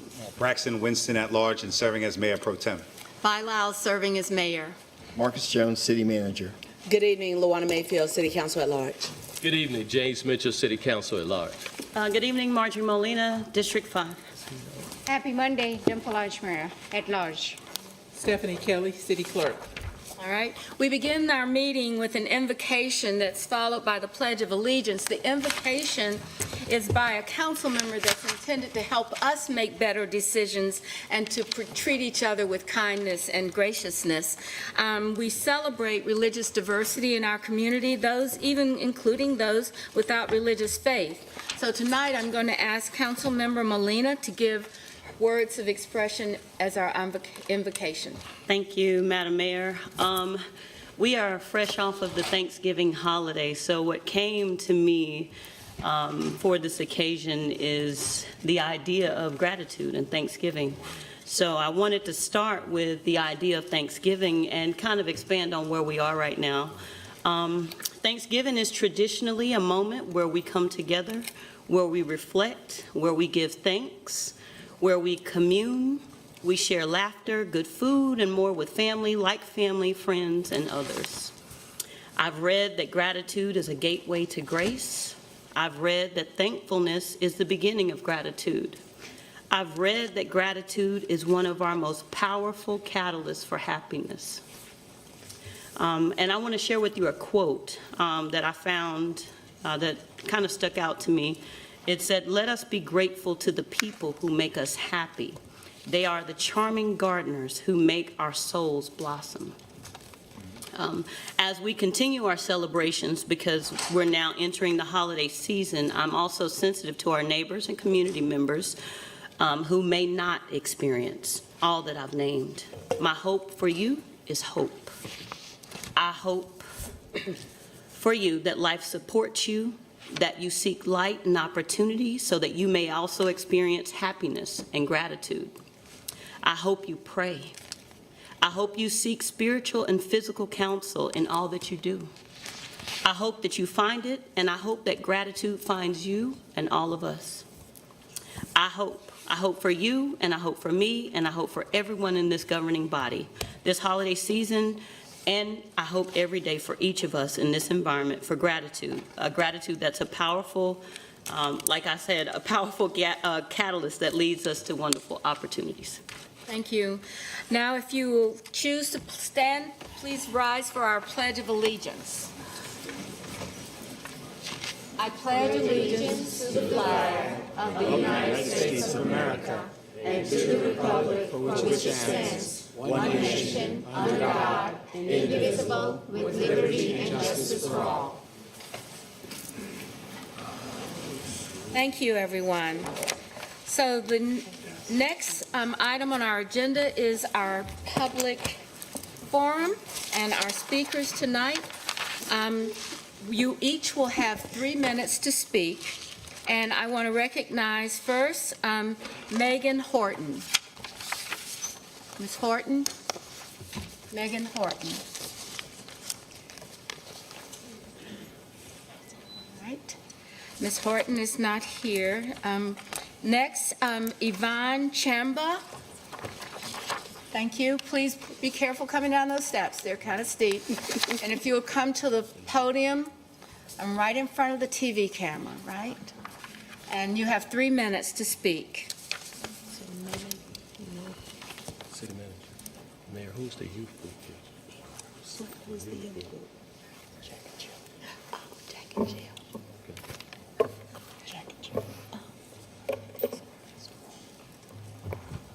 Good evening, Madam Mayor and members of the council. My name is Yvonne Alexandra Chamba.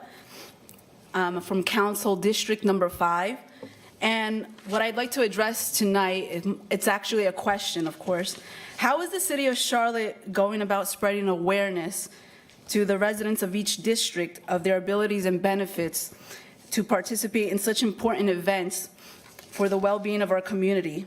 For example, like the board meetings that we have, that you guys have established here in the city, and public forums like this of questions and answers where they can ricochet ideas and concerns and have their voices heard.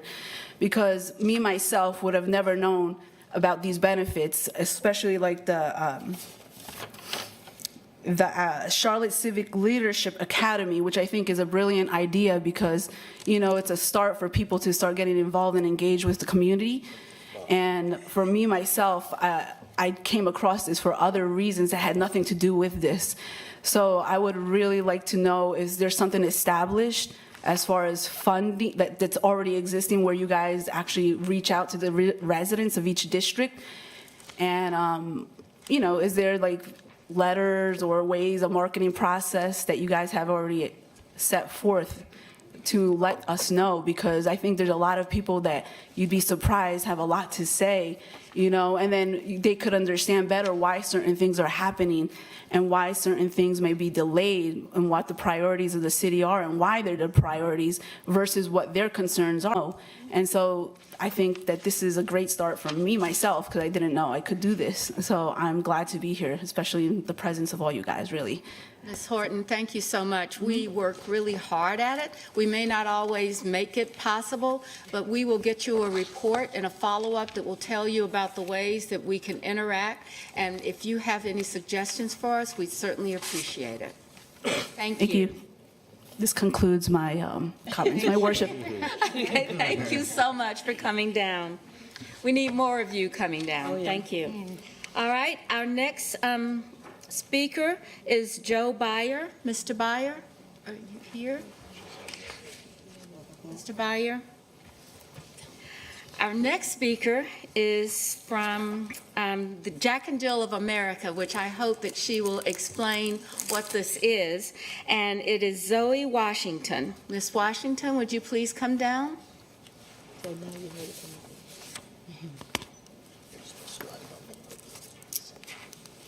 I see some people that look too old to be in your group, Miss Washington. So I just want you to recognize them very well, okay? Thank you. Okay. Ms. Washington. Okay, to Mayor Lyles, the Charlotte City Council, and all other attendees, greetings from the quintessential Queen City chapter of Jack and Jill of America Incorporated. May the members please stand and be recognized. Thank you.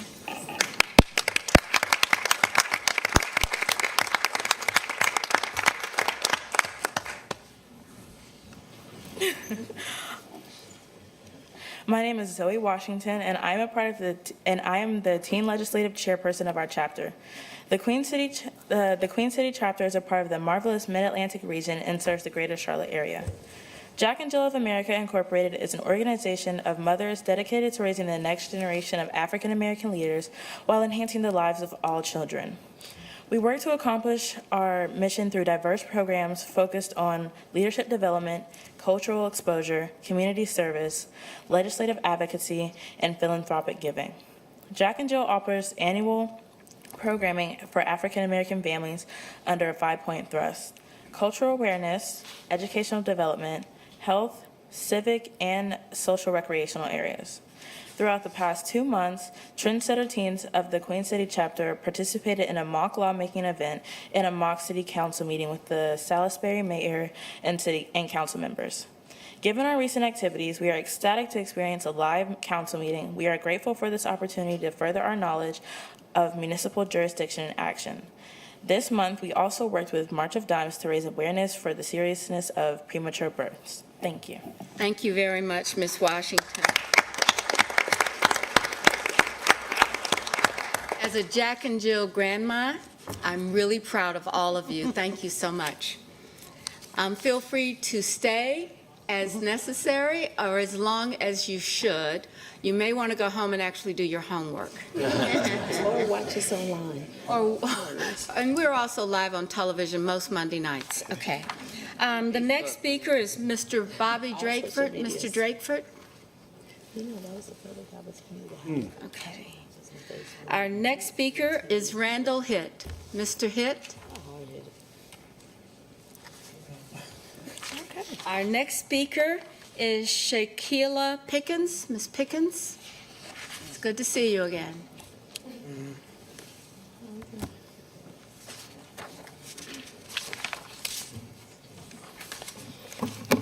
Hello, good evening. I've been coming to a lot of council meetings because I'm also a senator at my school, CPCC. So it's been informative to come and watch you guys. Thank you so much for allowing us to do that.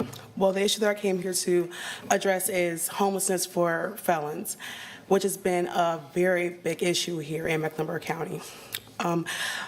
With this, as a person that's convicted of crime themselves, your life automatically changes and you're often sentenced, and you really don't know what to do next. Once you are released, you think that you may start your life over, but that is sometimes never the case due to an array of issues that affect newly released convicts.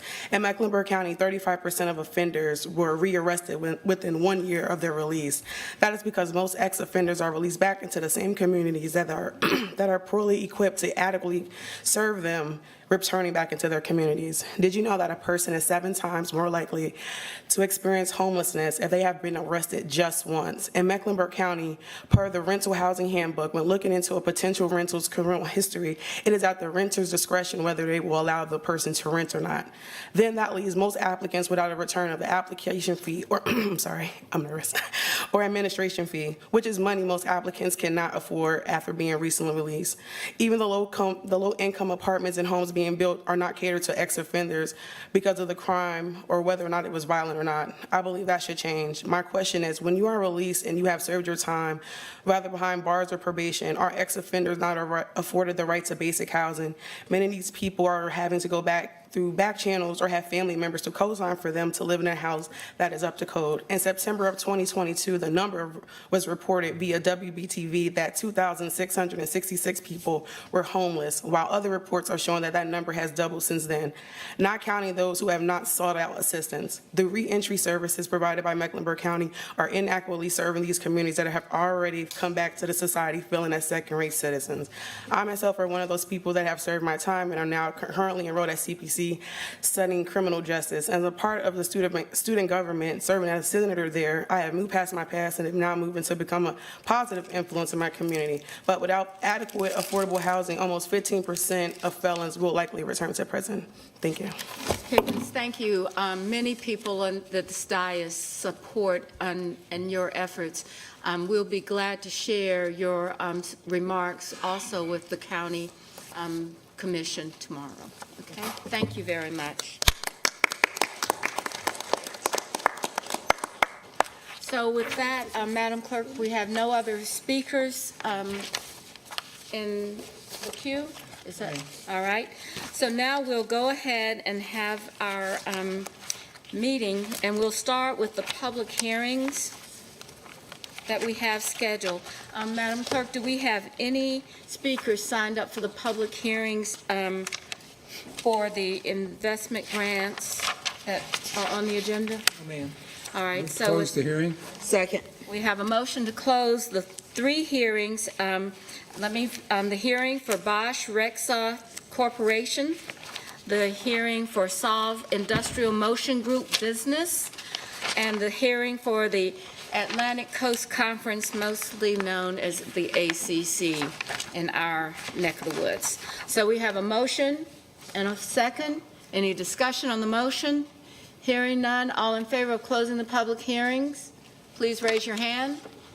Anyone opposed? All right, with that, we will now go to the section of taking action on these things. So the first one would be item number 8 for, I'm sorry.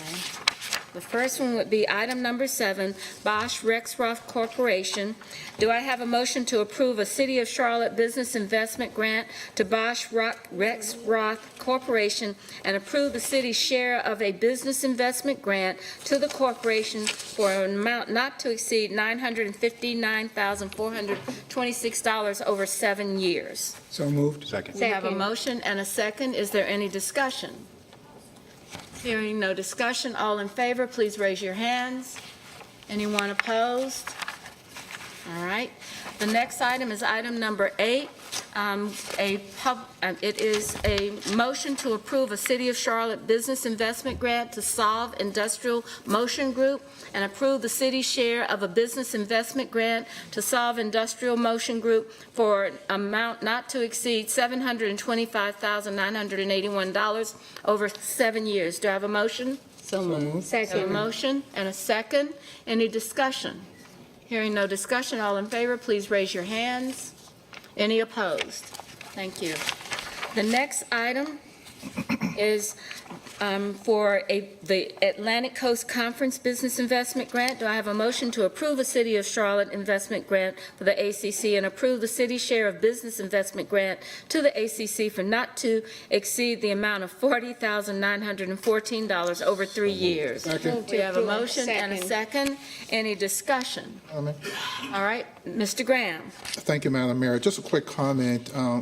Based on a relatively small investment, this is a great return on the investment for the community. It adds yet another crown in a jewel in our crown as relates to sports and entertainment. I welcome the ACC conference to Charlotte and look forward to being a part of their outreach, as well as the many universities, hopefully, that will be coming through Charlotte to perform and to add to our sports culture here in the city.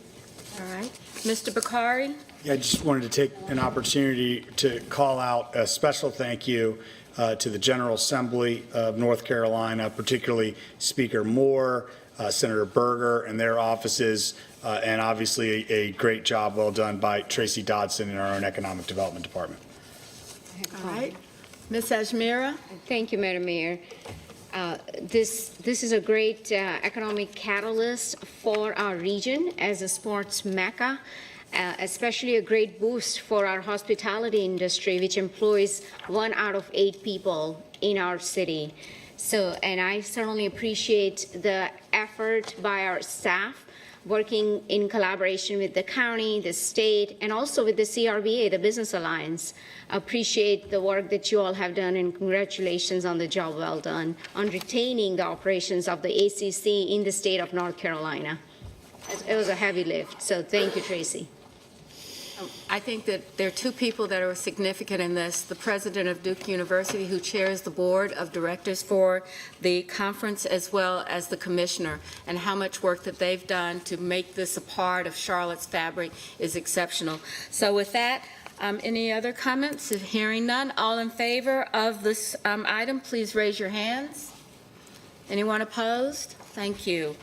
All right, so now we'll move to our policy agenda, and we'll begin with the city manager's report, which is green. Yes, so, Mayor, members of council, you have a 30-day memo in front of you that would outline the activities for the remainder of the year. That includes the committee discussions on Monday the 5th, the business meeting on the 12th.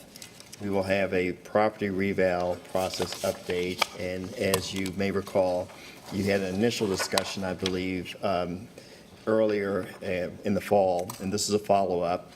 And then lastly, we want to give you an overview of the North Carolina opioid settlement, where funds are actually coming to Charlotte. We want to get some guidance from you because there are some options that we have with those funds.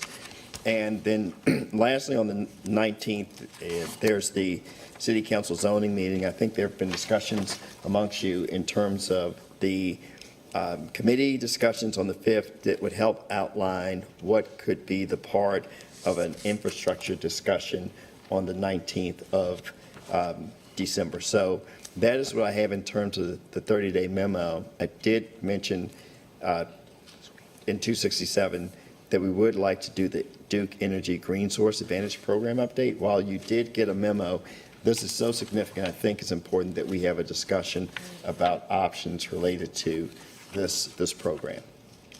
All right. Any comments? Ms. Johnson?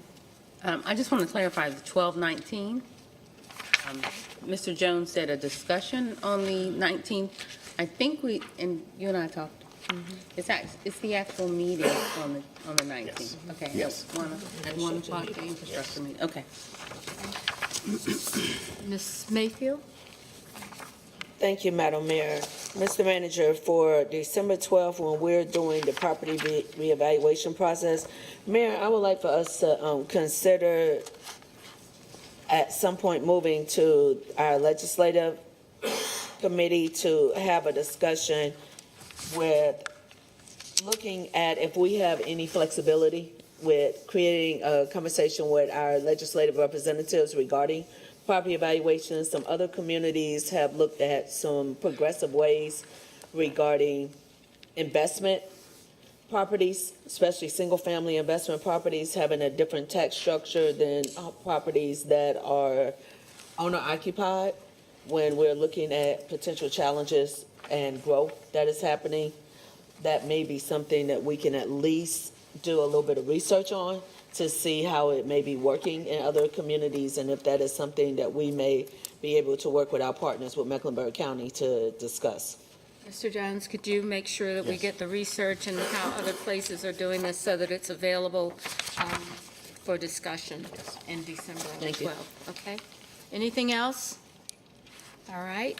So, Mr. Jones? So now I'll turn it over to Sarah Hazel, so she could provide you with an update on where we are with the Green Source Advantage Program. Thank you.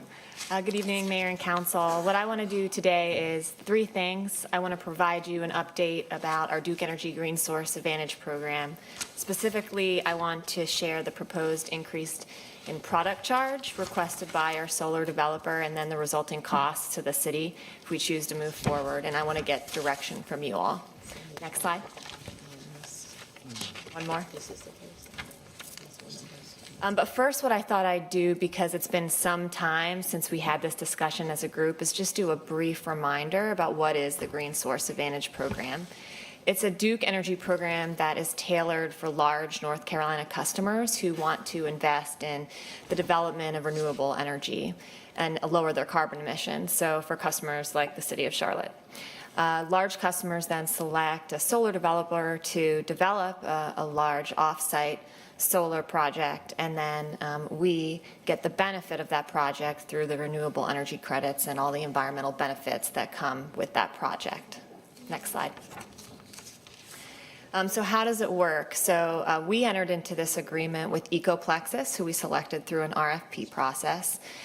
They agreed to build a solar farm, 35 megawatts in Iredell County. Once that farm would come online, Duke Energy then takes that into our local grid, which offsets their need to have to produce energy from more carbon-intensive sources. And then we get the benefit of doing that on our grid with the workforce development and environmental benefits that come from the renewable energy.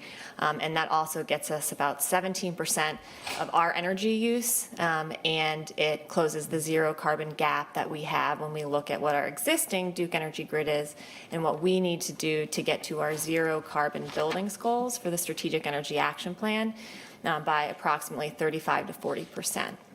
Next slide. So then the dollars and cents of it, we then, on top of our traditional energy bill every month that we pay to Duke Energy, pay a premium or receive a credit on our bill for the renewable energy.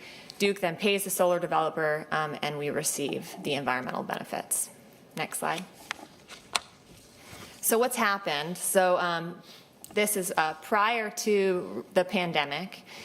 In February 2020, we entered into this Green Source Advantage Agreement with Ecoplexus, the solar developer, and Duke Energy. It's a three-party agreement. At that time, it was very advantageous to do so. Not only were we getting the environmental benefits, but over the life of the 20 years of the program, we were saving on average $100,000 every year on our energy bill. Since then, because of many of the pressures that I know you all are discussing on a nightly basis here at the dais, Duke Energy has granted several extensions, pushing back the start date of that project. And then, more recently, we received a note from our solar developer that in order to continue in this agreement with the City of Charlotte, they would need to increase their product charge because of several macroeconomic factors that are really prevalent in a variety of industries, but certainly in the solar industry and in renewable energy. So these are things that, like inflation, interest rates, commodity prices, supply chain delays, and tariffs.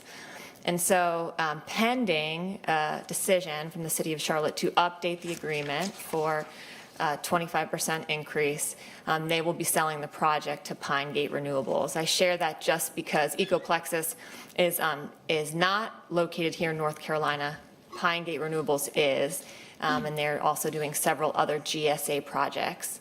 So once we received this information, city staff, we looked at what they were proposing, and we also worked with a third-party modeler to really understand what are the implications of this product charge increase, because not only is it an increase in charge, but the way that the structure of the bill works is you have to look at the avoided cost rate, which is in essence what Duke Energy doesn't have to produce their avoided cost in producing the energy that we're bringing online. So we needed a modeler to help us look at that. Next slide. So what's the bottom line? If we can move forward to amend the agreement, instead of $100,000 average benefit to the city for being in this agreement, it would be a $750,000 premium on our energy bill on average for 20 years, and split between our enterprise fund and our general fund, which is in essence about 50-50 in how we use energy. That would break down and evenly split. So for context, in 2021, our electricity spend was about $28.5 million. So you can see what the premium then is on this renewable energy to bring it online. And then I will just note that this product charge is in the range of several responses we got back in 2019 to the GSA program that we did not select, and is in line with the market today based on the research that we've done. Next slide. So just a reminder, the whole benefit really is all about how are we striving towards our strategic energy action plan goals to become zero carbon in our fleet and buildings in particular. There are 4 focus areas. Energy generation is one of them.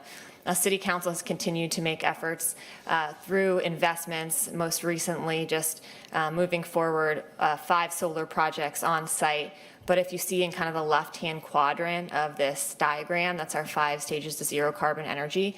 Purchasing renewable energy credits or entering into these types of green tariff programs specifically to bring renewable energy online in our state are always going to be a component of how we strive to reach those goals and evaluate these types of opportunities, because you can just do so much more than you can in some of our properties, which are relatively small in comparison. Next slide. So we have 4 levers that we continue to pull when we're looking towards our 2030 target, specifically around buildings. And so that's investing in energy efficiency, as I noted, on-site renewable energy, working with Duke Energy and the Utilities Commission to advocate for a cleaner mix that helps to power our buildings. And then these types of programs. And so if you see on the bottom section of this slide, it's just a comparison. If you look at the last 15 on-site solar projects that you approved, total capacity of 1.25 megawatts, and that's in comparison to the GSA project, which is 35 megawatts, so that is 3.5% of the capacity there. So just wanted to note that 3.5% of the capacity, and then you also see the resulting difference in what that is equivalent to when it comes to reducing carbon emissions. Next slide. And so annually, we look at what is the gap we need to close, and we use Duke Energy data on their current existing grid mix to understand sort of where are we, where do we need to go, how far is the gap that we need to close. And so this is a representation of the energy that we used in our buildings in 2021. I show this to just highlight the greens section because that is how we've been modeling this Green Source Advantage program, which again is 17% of our overall roughly energy use. And then on this slide, it's about 40% of that gap that we need to fill. And depending on the year, pre-pandemic or post-pandemic, it's between 35 and 40%. Next slide. So we have two options, and this is really where we're seeking your guidance. One is to amend the GSA agreement, and then we would bring forward a council action to do that. This would allow us to continue to maintain progress towards our CAP building goals. It also allows us to bring energy online in our grid and in relatively close proximity to the city of Charlotte, which supports workforce development and health and environmental benefits. And the solar developer we would be working with would be local, actually has a presence here in Charlotte as well at Camp North End. But this comes at a premium, so I think that's really the key point of discussion. If we do nothing, we do have an existing agreement, but our developer has let us know that they will default on the agreement. So if that happens, we will continue to look for more opportunities. Right now, they are limited. But we will test the market and confirm, what are there better deals to be done if and when we have a program that will allow us to apply. And so the cons there really on that second slide are just that right now we have this capacity. It was a limited program. There are definitely programs being worked on right now through the carbon planning process, but we don't know what they're going to look like, if they're going to be better. We don't know what the timing will be. And so we'll continue to pursue those regardless, but there are a lot of unknowns and we may not be able to replace this capacity. So thought it was important to bring that forward and to get some of your guidance and feedback before moving forward. Obviously a regrettable kind of choice to have to make. So let's see, we have Mayor Pro Tem followed by Mr. Driggs. Thank you. I have two questions. How far along is the actual development? And how is the project's viability connected to similar decision-making by other large customers? And if it is contingent upon those decisions, what is our vision on what those customers, what kind of situation they're in terms of decision-making? So construction has not started. So Duke Energy, as the project manager, has pushed back the completion date, but construction has not started either. So this is really a request by the solar developer to increase the product charge to get started with the construction. And then what we do know is that other Green Source Advantage customers and some of those customers have been definitely pretty vocal in the public. There's Bank of America, Duke University. Everybody is going through very similar processes we are right now. This is not something that is unique to Charlotte. And so those conversations are happening. And we've been working with our colleagues across our networks in sustainability to kind of understand is this in line with what you're seeing, and it very much is. What I will say about Pine Gate Renewables is that they are doing a lot of work in North Carolina, and they have for many years. And so a high level of confidence that they have a strong kind of presence here in North Carolina and South Carolina specifically, and they're developing many similar projects right now. Well, I would say we knew that we were going to have issues with inflation overall from a macro standpoint. I just say the priorities of the CAP and our changing the necessary changes in our carbon mix are not a nice to have, but they're a must have. So we've obviously got difficult choices to make, but we have to keep pushing down this road somehow, some way. Thank you. Okay. Mr. Driggs? Thank you, Mayor. Do we have any measure of like tons of greenhouse gas reduced per dollar that we use to assess an investment like this? I mean, you could put that into the context of investment in other renewables. Is there some sort of a benefit part of the cost-benefit analysis? Definitely, and I think you can sort of slice that a bunch of different ways.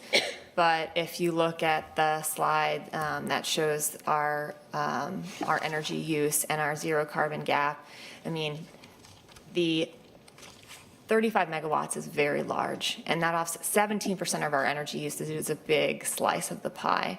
And so to see that much of our energy use offset through clean energy is a huge impact on our carbon reduction. And we can kind of demonstrate that in a bunch of different ways and follow up with you if there's one way that you think would be most valuable. But if you go back to the slide with the gray box as well, I think it was a couple slides prior. Yep, the next one. Keep going. One more. Yeah, there you go. The comparison slide. Back one more. Thank you. There we go. So if you look at sort of what is the equivalent of this work, you can see that, powering 10,000 homes, 12,000 passenger vehicles from the road, that's just plugging in what's the carbon emission reductions that we're getting from this project. And compared to what we can do on site, it is very large. It is so costly to do this type of work within the city limits, and we're doing, through your sustainable facilities policy, we are really turning over all the stones we can on our buildings and looking at doing that strategically year over year with strategic energy action plan investments, but it's still a small slice of the pie compared to these types of large projects. Thank you. All right, Ms. Mayfield? Thank you, Madam Mayor. I have a couple of questions because unfortunately I did not receive this in my packet. So the first time I had a chance to look through this was earlier this evening. We're having this conversation where it's saying pending a revised agreement, Ecoplexus will sell the project to Pine Gate Renewables. When this conversation was first started, why wasn't a local North Carolina solar developer at the top of our list? We had a variety of criteria, cost being one, where the actual project was located. We wanted to find a project that was within a regional footprint of Charlotte, bringing energy onto our grid so we could see some of those other benefits, environmental, workforce development. And so I'd have to go back and look at the 2019 responses again, but we were looking at a variety of criteria in addition to where a developer was based. And I'll say that Pine Gate Renewables did not bid on that initial RFP that we put out. Okay, so Pine Gate Renewables didn't initially submit an RFP. Second question, you stated that nothing has actually been developed yet with this particular company. Has the city paid any costs up to this point? We've paid nothing. So we really only start paying when the renewable energy comes online. So with staying on the slide that we have up, I'm just trying to understand if where our target is in those 4 energy efficiency, on-site renewable energy, everything that's listed, why when we look at the comparison scale, is it giving us examples of how much power is going to homes and potential gas vehicles off the road when I need you to connect the dots for me? Because Sure. to me, that seems like you're giving me apples and oranges. Yeah. Because if our focus is governmental buildings, giving me that information, I don't understand how I'm supposed to go to the community and explain that. It was to demonstrate the relative size of what the project can generate compared to the relative size of what our on-site solar panels can generate. So, the relative size to a panel that will be constructed on top of where you are sitting right now in the government center as one of 15 projects of a small scale is 3.5% of the size of this solar farm. So the equivalencies were just meant to demonstrate kind of the environmental benefits, but there's a bunch of different ways we can share that. Okay, so the request that you're asking for is for us to consider maintaining the idea of us continuing down this particular road, even though we already know Ecoplexus, it does not have the capability to keep up. So they're going to be selling to Pine Gate Renewables. Since we have not made any financial payouts yet, is the question for us to now have a direct negotiation with Pine Gate Renewables? So Ecoplexus will sell the project, and Pine Gate will purchase the project. So the question really is, in my mind, this project has gone from having a net positive to now being a net premium on our energy cost year over year for 20 years of the program. And are we willing to do that? We will be working directly with Pine Gate when Ecoplexus sells the project, but we are in an agreement with Ecoplexus right now, and we will amend the agreement with Ecoplexus. So this question is for the attorney. Once this was deferred multiple times to Duke Energy, did we not have language in the contract that protected us where if you hit default, opposed to us having to be in the middle of this conversation of them selling their business and opposed to us just being able to directly have a conversation with Pine Gate? We don't have any language in our legal contract that protected us from this possibility, or if a company were to file bankruptcy? So I haven't read the specific language of the contract for that particular question. I can look that up for you, but I don't know specifically what that contract says as it relates to your specific question. That information would be helpful if if I'm being asked to make a decision, because the slide is pretty doom and gloom. We're either going to amend the agreement or do nothing, and here's all the defaults and the things that happen. It would have been helpful to know from our legal representation, since your eyes should be on all contracts that come before council, to make sure that we are being protected. Because I have a disconnect with understanding if they sell, regardless of how much they sell for, I'm trying to understand how the city is now responsible for a potential deficit when this contract was brought to us as long-term, here are the savings. I understand what's happening in the market, but I'm trying to understand where were the residents of Charlotte protected in the language of this contract? Councilmember Mayfield, we do have Karen Weatherly, who's been working with us here today. I don't know if, Karen, you want to speak to Councilmember Mayfield's questions, but I will just note that it's a three-party agreement, and so we have an agreement with Duke Energy. We also have an agreement with Ecoplexus, and the agreement very much states that we do not pay until they bring it online. And so that's of benefit to us. We put nothing into it as of yet. However, there is a remedy that Duke Energy has. I believe it's relatively minimal if they default on the agreement.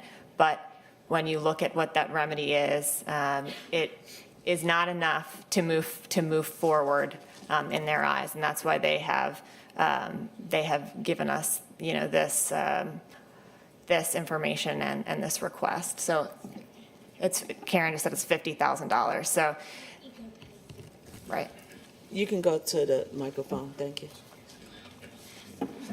Thank you very much, council members. This is a North Carolina Utilities Commission agreement template that provides that under default in this situation that Ecoplexus would pay to Duke $50,000.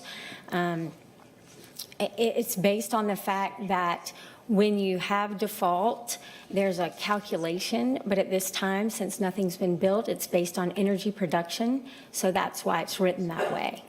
So the way it is written, Duke Energy receives a financial benefit from the default, but City Council is now being asked to have a decision on a potential increase in a payout for a contract with a new company that we're not directly working with. The current company who defaulted on our contract is selling their business to this new company who we then will have a relationship with moving forward.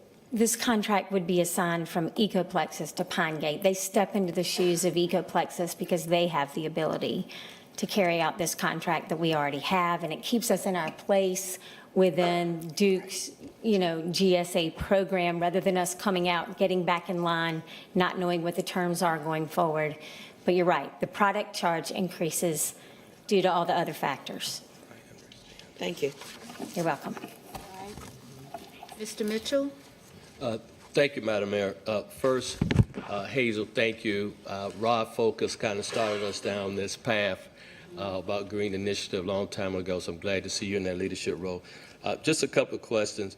I think it'd be helpful to share with Council our success with other solar projects. I know the parking deck, the transit center on South Boulevard, and then at the airport. So we've had some successes doing this, and so I'm encouraged. But now I got a little question follow-up, Councilor Mayfield, about Pine Gate Renewables. Sure. And so we are inheriting this company, and they did not apply for the first RFQ. Is there a reason why they did not participate when the RFQ was first made public? I don't know the answer to why they didn't participate, but what I do know is that they've been working with a variety of large customers on these types of projects and programs. So they're a provider for the GSA program for several other large customers who were able to bring them to the table with Duke Energy. Okay, thank you. Thank you, Madam Mayor. Sarah, I'd like to ask the question, you're saying that this is upcoming, it's not finalized yet. Does it have to go through any other regulatory process before a decision is made? No, we've been working hand in hand with Duke Energy, letting them know kind of what the status of this project is, as they have been letting us know what the status of this project is as we've been doing analysis. And so if we amend the agreement, we keep our 35 megawatt capacity and we just move the project forward. If we don't and they default, then we kind of get out of line, and we will then be looking at what types of options there are through the regulatory structure at the North Carolina Utilities Commission. I know that you've been steeped in this effort. Do you think that as a result of this action, which is probably not just related to the city of Charlotte, but multiple customers that Duke Energy has, do you believe that there is an opportunity for this to be resolved or another option provided for us to meet our SEAC goals? So I think the answer to that question is, we're gonna turn over every stone. And so we're gonna pull all of the levers that are on this slide. Energy efficiency work, on-site energy. But that is such a large project, we will always need to do something like buy renewable energy credits as we are kind of staring 2030 in the face if we're striving towards that goal. So we can bring those types of options forward, but there will be limited programs likely available over the coming years to do this type of a program that's North Carolina based versus another solution, which could be kind of like buying wind renewable energy credits from Texas somewhere. This is a unique program, which I believe there will be more programs. We just don't know what they will look like and if they'll be any better. And then we'll compete for them with other large customers who have similar goals. Innovation often requires failure. It looks to me like this is perhaps one area that it didn't meet our expectations, and the options are to walk away or to pay for a premium to maintain something that has perhaps not guaranteed to work very well for us. So that's what I summarized from this. Am I hitting the ballpark? Am I inside the ballpark? So I think the renewable energy will work really well for us. So the outcome is exactly the same as it was. And it really is just a question, it is the cost has increased, and For example, I'll give you a small jurisdiction in North Carolina. Boone, North Carolina has met their 100% zero carbon goals, I think sometime last year. Now let's just think about the scale of Boone, very small, not the city of Charlotte. But they're paying over $100,000 premium annually to bring more renewable energy online. So in this day, renewable energy is coming at a premium. And so that is what maybe isn't working across the market, not necessarily just with this agreement. Okay, I have Ms. Ajmira, and then I think Mr. Jones will follow up with where the review from the staff. Ms. Ajmira? Yes, thank you, Madam Mayor. I'm just really disappointed in this. When I read the memo that was in our package last week, I was just sad by the two choices. But then I realized that, cost escalation has been an issue across the board. I mean, we have seen cost escalation in affordable housing, now our CIP projects that are underway, and CIP is no exception to the rule here.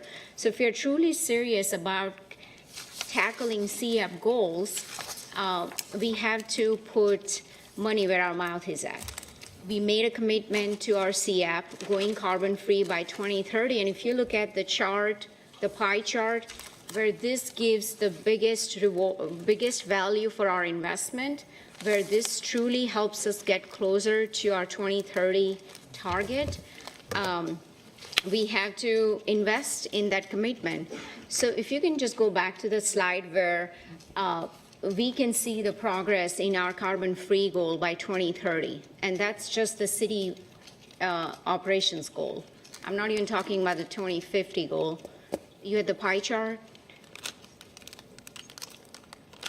So where you can see, while the slide is getting up here, you will see that with all the investments that we have made in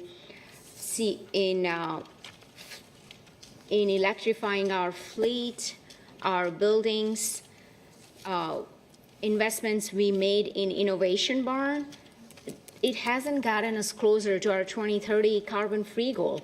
This is the one that gets us the closest. So if we look at it from the cost comparison perspective, to Mr. Drake's point, and how this aligns us with our CIP goals, and I just think we have to do it if we are truly serious about our CIP goals. Can we not bring that slide up where we made progress on buildings, innovation, waste, and then building, or who is operating? Yeah, can you advance the slide, please? It may be stuck. Okay, so, all right. Maybe you can provide that pie chart. That was part of the deck that we received. It was part of our package last week. There we Okay, are. there we go. So this is an example of our buildings. So remove the fleet for a moment, and this is a representation of our energy use in our municipal buildings and the different avenues that we are taking to step into the gap.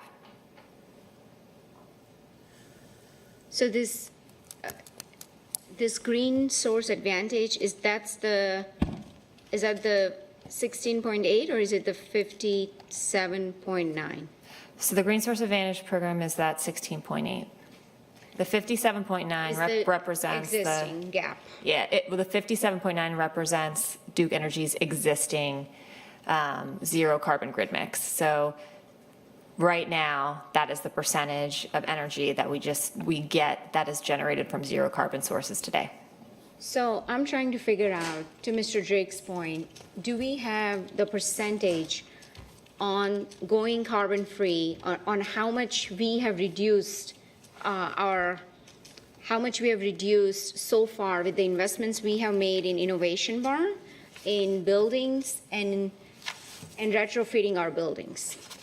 Do we have that percentage? I know it was somewhere when we were reviewing our CIP presentation at our EEE committee meeting. We had that we had that data so that I have reference to, but I don't see that on here. For all of the things, we don't have complete comprehensive data on, I think, all of the items that you listed, but we have information on our energy efficiency projects, on our on-site solar projects, and the investments that City Council has made specifically in the Strategic Energy Action Plan. So I think it would be a fair comparison if we can say, with this investment, we are hitting 16.8% target, right, of going carbon-free by 2030, versus this is how much we have invested in our buildings, in our fleet, and our innovation barn, and this is how much we have reduced. That truly shows apple-to-apple comparison to some of my colleagues' questions, where I think we will come to conclusion that this program, Green Source Advantage program, really gives us more value for our investment of going carbon-free by 2030.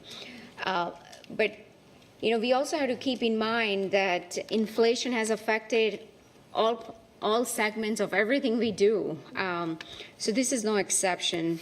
I think we just gotta take a hard look at our investment on CAP. And to Mayor's point, if we can look at other options, I know that we were applying for grants that were federal grants, other source of funds that we could potentially tap into, even from the infrastructure bill, to help with this goal. I think that would be very helpful. I just see that this two option doesn't really give council an option, but I think we just need to see more options here. I can follow up with some of the information that you requested. Mr. Jones? Okay, so thank you, Mayor, members of council. This is a difficult one because as you approved the CAP, we understood then that there would need to be technology improvements for us to even come close to a goal. Same thing with the electric buses. Same thing with some of electrifying a fleet. And so technology has helped us. I will tell you that there's not a decision that we need from you tonight. I do believe that, Sarah, is it January that we need a decision? Or, so we need a decision by January. We've gotten great feedback tonight. We'd like to address some of those questions. So to get you more comfortable with making a decision one way or another. Thank you. Thank you, Sarah. Oh, Ms. Johnson. Ms. I Johnson? just have one last question. Is there time for an RFQ or an RFP to solicit other providers? So if we do nothing and the agreement defaults, we don't have that 35 megawatt capacity. We are exploring putting an RFP out on the street for this bridge program, which is some additional capacity, but none is reserved for local government. So to answer your question and maybe also to answer one of Ajmir's questions, there are limited and uncertain options for this type of a program, but there are other options that will allow us to continue to strive towards making progress, just not readily available options that are this large today. Okay, thank you. All right, so we'll have this back on an agenda coming up soon after the staff can provide the questions that have been asked by council members. And we'll try to get that out as soon as, so that we can make a decision probably by the end of our meeting in end of 2022. All right, the next item is, thank you guys for coming. I hope you've learned something about solar energy. I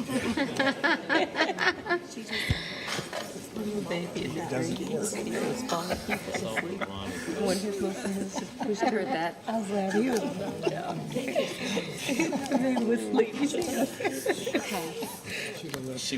Our next item is item number 11, and it is to adopt an ordinance amending Chapter 3 in our animals ordinance. This, as it says, that is about the idea of having the city's the requirements for the city's ability to seize animals, providing owners of those seized animals the ability to appeal the city's decision to permanently seize an animal in Superior Court. This provision grants the owner of the seized animal 30 days to file a writ of citatoria in Superior Court, and I believe there's a few more efforts around changing this.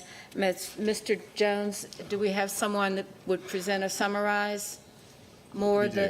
Yes. Who is that? So we have Joshua Fisher, who's here with us tonight. Hi, congratulations. I think you were recognized professionally by your association for the great work you're doing at our animal control department. So thank you so much. It's nice to see you, and congratulations. Thank you. Thank you. So yes, the ordinance revision that we are recommending, you had some speakers that came forward and spoke to you previously about this. And essentially what we're asking is that the appeal, the writ of certiorari appeal, after the city has determined that in an abuse or neglect case, ownership rights should be terminated. Currently, the ordinance allows for 30 days for an owner to file that writ of certiorari. We're requesting that that be reduced to 10 days because in the 30 days, while an animal is waiting for that to be filed, it's just sitting in a cage. And that's something that I can say in the 8 years I've been here, we've seen 2 that have been appealed. Only 1 actually was fully appealed through the process. So we have a lot of animals that will sit in cages for 30 days unnecessarily, just waiting for a piece of paperwork to either be filed or not. Any questions for Dr. Fisher? Move to approve. Do we have a motion to adopt the ordinance amending Chapter 3 of animals? So moved. Second. We have a motion and a second. Is there discussion? Yes. Ms. Ajmira? Thank you. I just want to commend the staff for doing, really, I see this as Six Sigma work, process improvement work. Over the course of last year, we have heard from so many of our public speakers about our animal care and control department having a capacity issue. And this will free up some capacity to house additional animals. So I think this is great. I look forward to seeing more of this process improvement kind of steps that will relieve some pressure that we have currently. So I appreciate the work that you all have done. So keep doing some Six Sigma work. Thank you. All right. Mayor Pro Tem, followed by Mr. Driggs. I would just say to echo what Mr. Ashmere was saying, I was able to spend some time over at Animal Care and Control with Dr. Fisher and his staff over there a couple weeks ago, and they do excellent work. And I think, we should just remind ourselves that facility and that staff was built 25 years ago, and it was built to serve a city's population of about 400,000. And processes like this help them to make better use of a facility that is, not up to par with the needs of our community.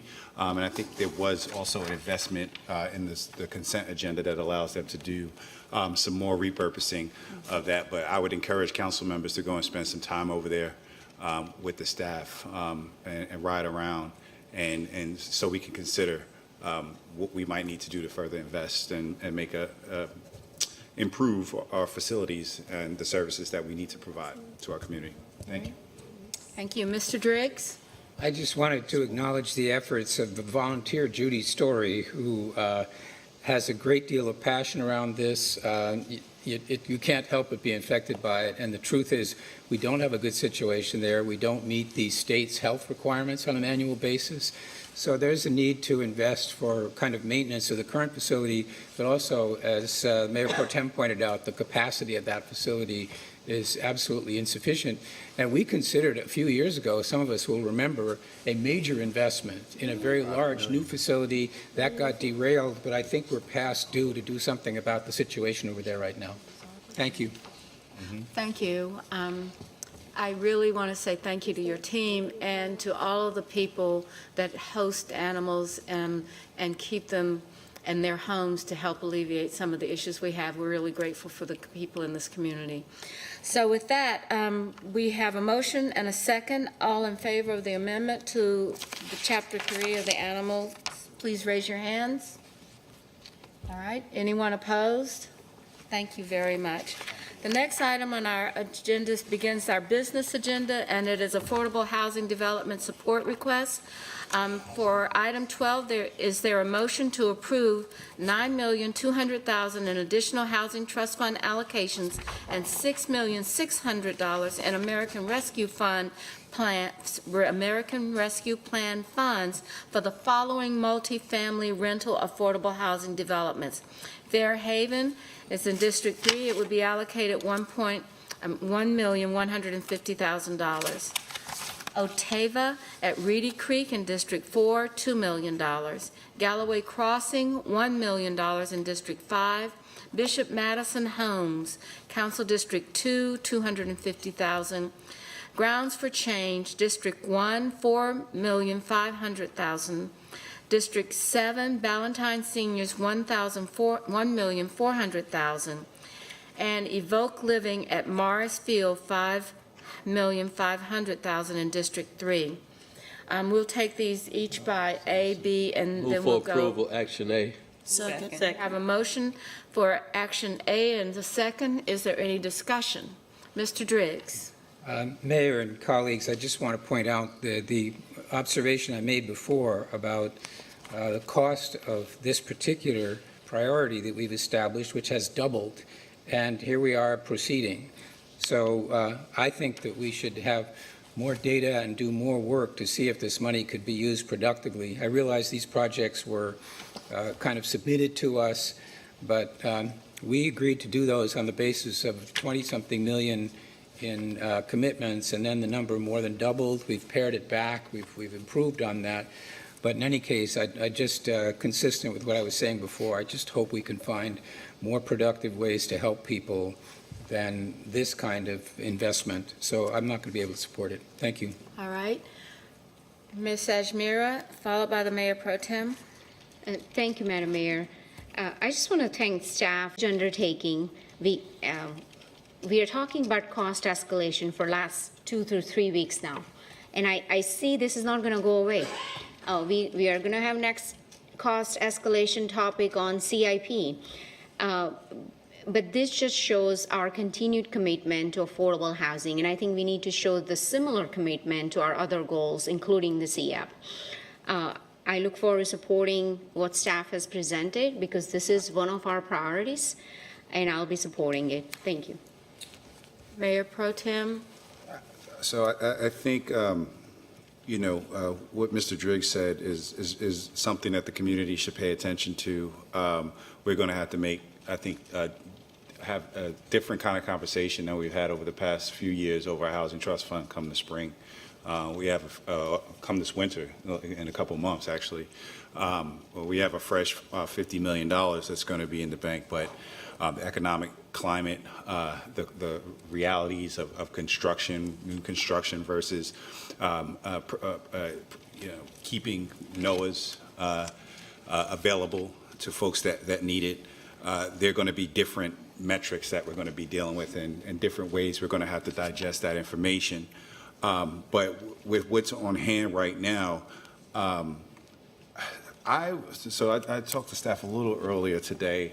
I was really under the assumption, not even under the assumption, under the belief that council had asked to have an option where we were able to look at approving all of the projects that were on to let us decide amongst ourselves. And I see that we have an action item B that includes the South Village Apartments, but there's no other action item that looks at the Easter Home project that had supportive housing. And I know there was some staff thought that there were some cost prohibitions, but it also does provide housing, supportive housing models, which don't come often. We find very difficult to build, but is on the table, and in my understanding, could, the construction could occur and some of those units come online next year in 2023. So I would have liked to be able to consider that, as an option, but we're not able to do that now, not without making a motion kind of off the, from the dais, off the top of our head. We know that doesn't go very well. So before I make a substitute motion to include action item B in it, Mr. Manager, is there any suggestion of, how council could have a conversation about supporting all the projects right now? Sure. So thank you, Mayor Pro Tem, and I'll look to the city attorney to make sure that this can work. So we did think that, let me back up. Sean was going to continue to work with Easter Home, and in each situation, none of the previous dollars have been backed out.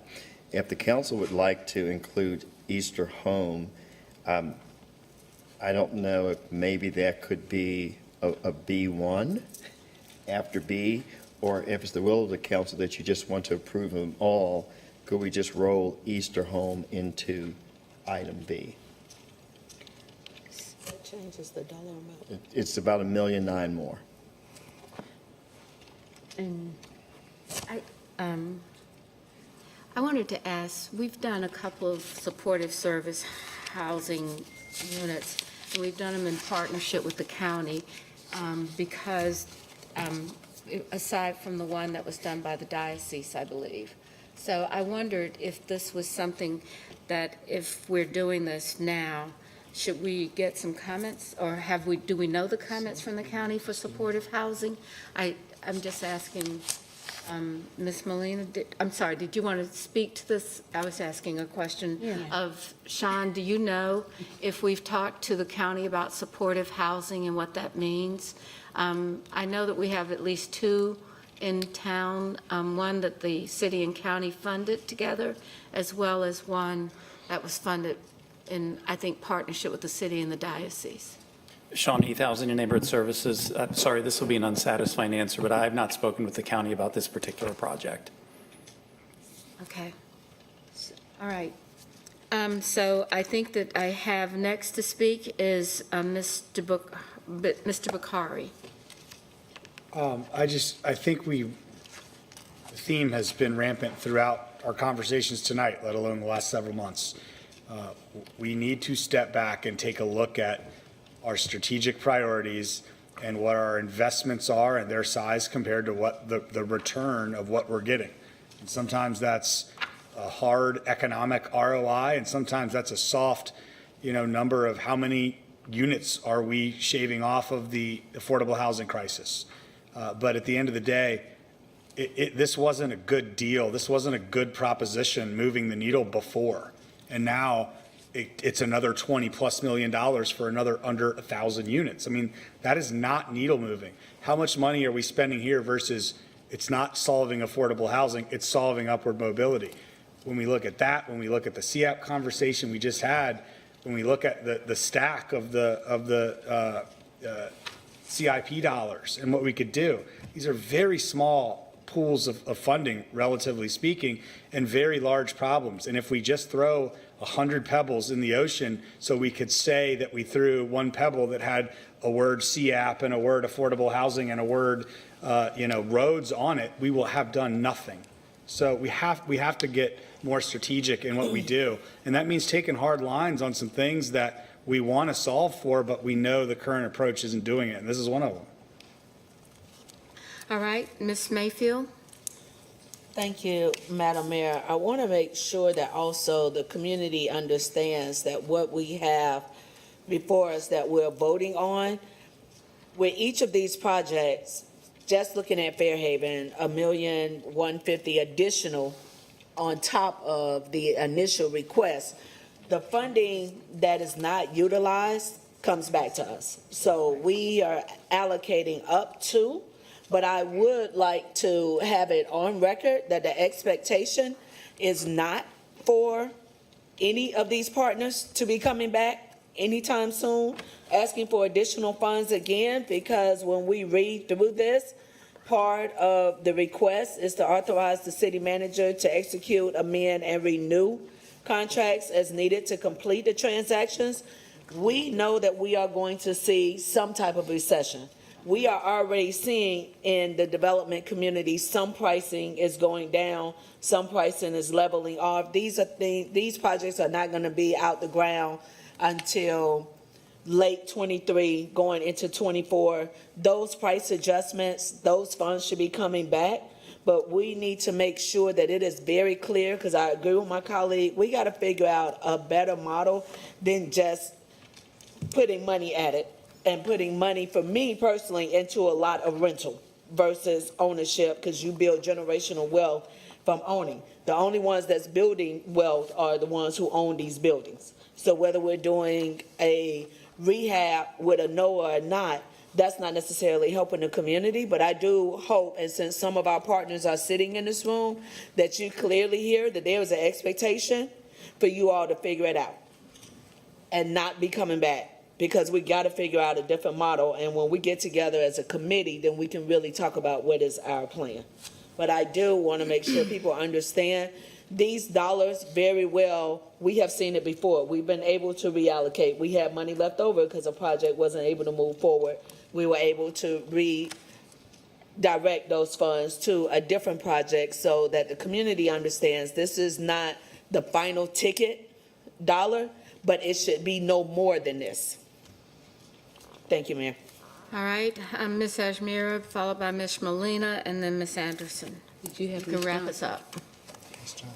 Oh, Ms. Johnson, I'm sorry, I did not see your hand up. Ms. Johnson, Am I going? Ms. Ajmira? Okay, thank you, Madam Mayor. So the supportive housing question had come up. So from what I read in our package is that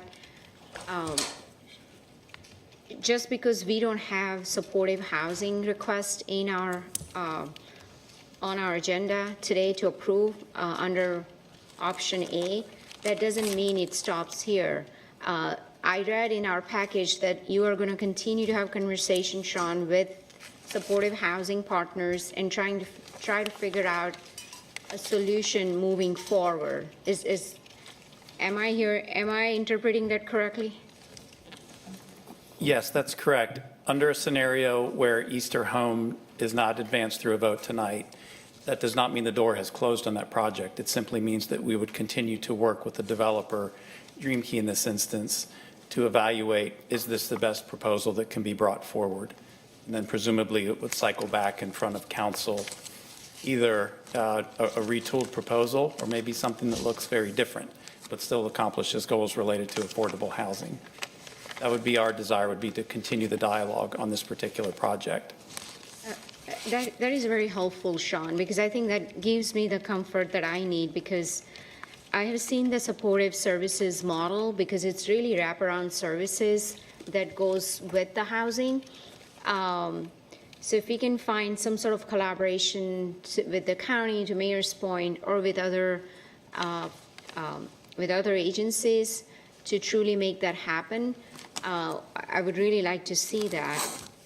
But at the same time, I don't want us to sort of hold on these other projects that are ready to move forward, especially under the current environment that we are in, with the interest rates could go up. And so I just think we keep that option open while Sean continues to figure out how we can make that work, while approving the other options, the projects that we have. Other thing with supportive housing, I saw one of the reasons that was not recommended because the per unit cost was really high, it was in 120,000 plus, versus our goal was under 40 to 50,000 range. And so it really came down to the cost from what I understood. Is that correct? Yes, cost was the primary consideration on this one. Granted, with permanent supportive housing, it's a different animal. I wouldn't suggest that it's a pure apples-to-apples comparison with, for example, a 4% multifamily LIHTC sort of a scenario. But nevertheless, the magnitude of the request and the cost per unit were large enough that we felt like additional time to work with the developer would be mutually beneficial. Yeah, so just the last one on this slide. Okay. All right, well, I look forward to receiving more update on Easter Homes as we move forward, as you continue to have conversations with the county and other partners on this. And I'm ready to move forward on Action A. Thank you. All right, Ms. Molina? Thank you, Madam Mayor. So I'm first of all, Sean, thank you for your work on this. From what I understand, the 7 options that we have in front of us are a result of you kind of shaving down our options to not have to tap into our new funding that has been recently approved by the Charlotte voters. Is that correct? Yes, between the first and second time that we brought this particular topic to council, there were additional conversations with the developers, and a number of them were able to reduce the magnitude of the request and or increase the commitment to a certain number of years of affordability. And we felt like there was a very clear delineation between the 7 projects represented in Action A here and all of the other projects that were a little higher in the cost per unit stack. Okay, and considering the substitute motion that could potentially come on the floor, how would that then affect what is being proposed in option A? And the rebuttal that you just proposed, that you just said? If there's a movement this evening to advance Easter's Home, then that would simply add $1.937 million to the amount of funding required from ARPA. Okay. Now, would that only be from our current allocated affordable housing funds, or would we then have to seek, I guess, funds from our, newly allocated, I guess, budget proportion? Yes, so even in Action A with the 7 projects, the available housing trust fund balance is $9.2 million. Okay. So even in Action A, it requires the use of some ARPA, $6.6 million. Okay. So as we progress from Action A to Action B, Action A requires $6.6 million of ARPA. If you were to approve Action A and Action B, that would entail $11.3 million of ARPA. If you were to choose to include Easter's Home tonight, that would add another 1.9, which would entail a total of $13.2 million in ARPA funding. So each one just adds more to the mix in terms of the stress on your available ARPA funds. Okay. So, and just for record for our constituency, first of all, I want to say thank you to the Charlotte voters for trusting us with the bond referendum and allowing us to be able to make the decisions that can potentially impact their lives. And with that being said, I think we're all asking these questions to make sure that we act as responsibly as possible. But for the record, these are not sole, these aren't sole, I guess, infrastructure projects for the city. These are dollars that we're adding to developers who actually have these projects and have possession of these projects. Do we have any gauge of what our potential investment is as opposed to what the various, I guess, investors in these particular projects are? Yes, we do. There was a supplemental chart provided as an attachment to the RCA. It is not what we're looking at on screen. What we're looking at on screen was from the last business meeting. And in the supplemental chart, it shows the total proposed investment by the city of Charlotte in one column. In a separate column, it shows the total development cost. So you can get a sense for the leverage ratio. Even with these higher investments potentially from the city, there's still a leverage ratio of about 1 to 5. So for every dollar that the city is putting into these projects, other funders are providing $5 of support. Okay. And I mean, so I will be moving to support this, and I'm actually comfortable where we land, and I'm comfortable, agreeing with my colleagues on where we should go and what their comfort level is. I know that we have a large growing city, And I know that we do not have the money to resolve every issue that we have in front of us. I know that, and we all know that. But I feel like the most responsible thing we can do with what we have to allocate is to make an impact where we can. And this is what we can afford to do right now at this moment. And I think we've all said that we intend to get better with, our future projects. So I feel comfortable with supporting it. Thank you for your work, and that's all I got. All right. Ms. Anderson? Thank you, Madam Mayor. Sean, I know we've gone a few rounds with this, and I thank you and the team for the diligence that you've provided. I think that this is, I also thank you for breaking out, because in our last meeting, we asked to have an option where we wouldn't impact as many ARPA dollars within one vote. So I appreciate you breaking this out. So with this 15.8 million, we are able to support affordable housing in 6 of our 7 districts with a mixed dwelling for seniors in Ballantyne to home ownership, and bring online and keep ready 623 units for our Charlotteans who are dearly in need of affordable housing. So I support this, and I appreciate the rounds that we went. I think we're in a good place with A. So thank you to you and your staff, Sean. Ms. Johnson? Thank you, Madam Mayor, and thank you for the presentation. I'm also in favor of adding Easter to the selection, because it is another $1.9 million. I spoke to Mayor Pro Tem about that and some other colleagues, because yes, it's the highest amount, but one of the reasons that developers say that they cannot build more affordable housing is because it's too expensive. I feel like these are public dollars, and I feel like this is our duty to serve our hardest to serve and our most vulnerable residents.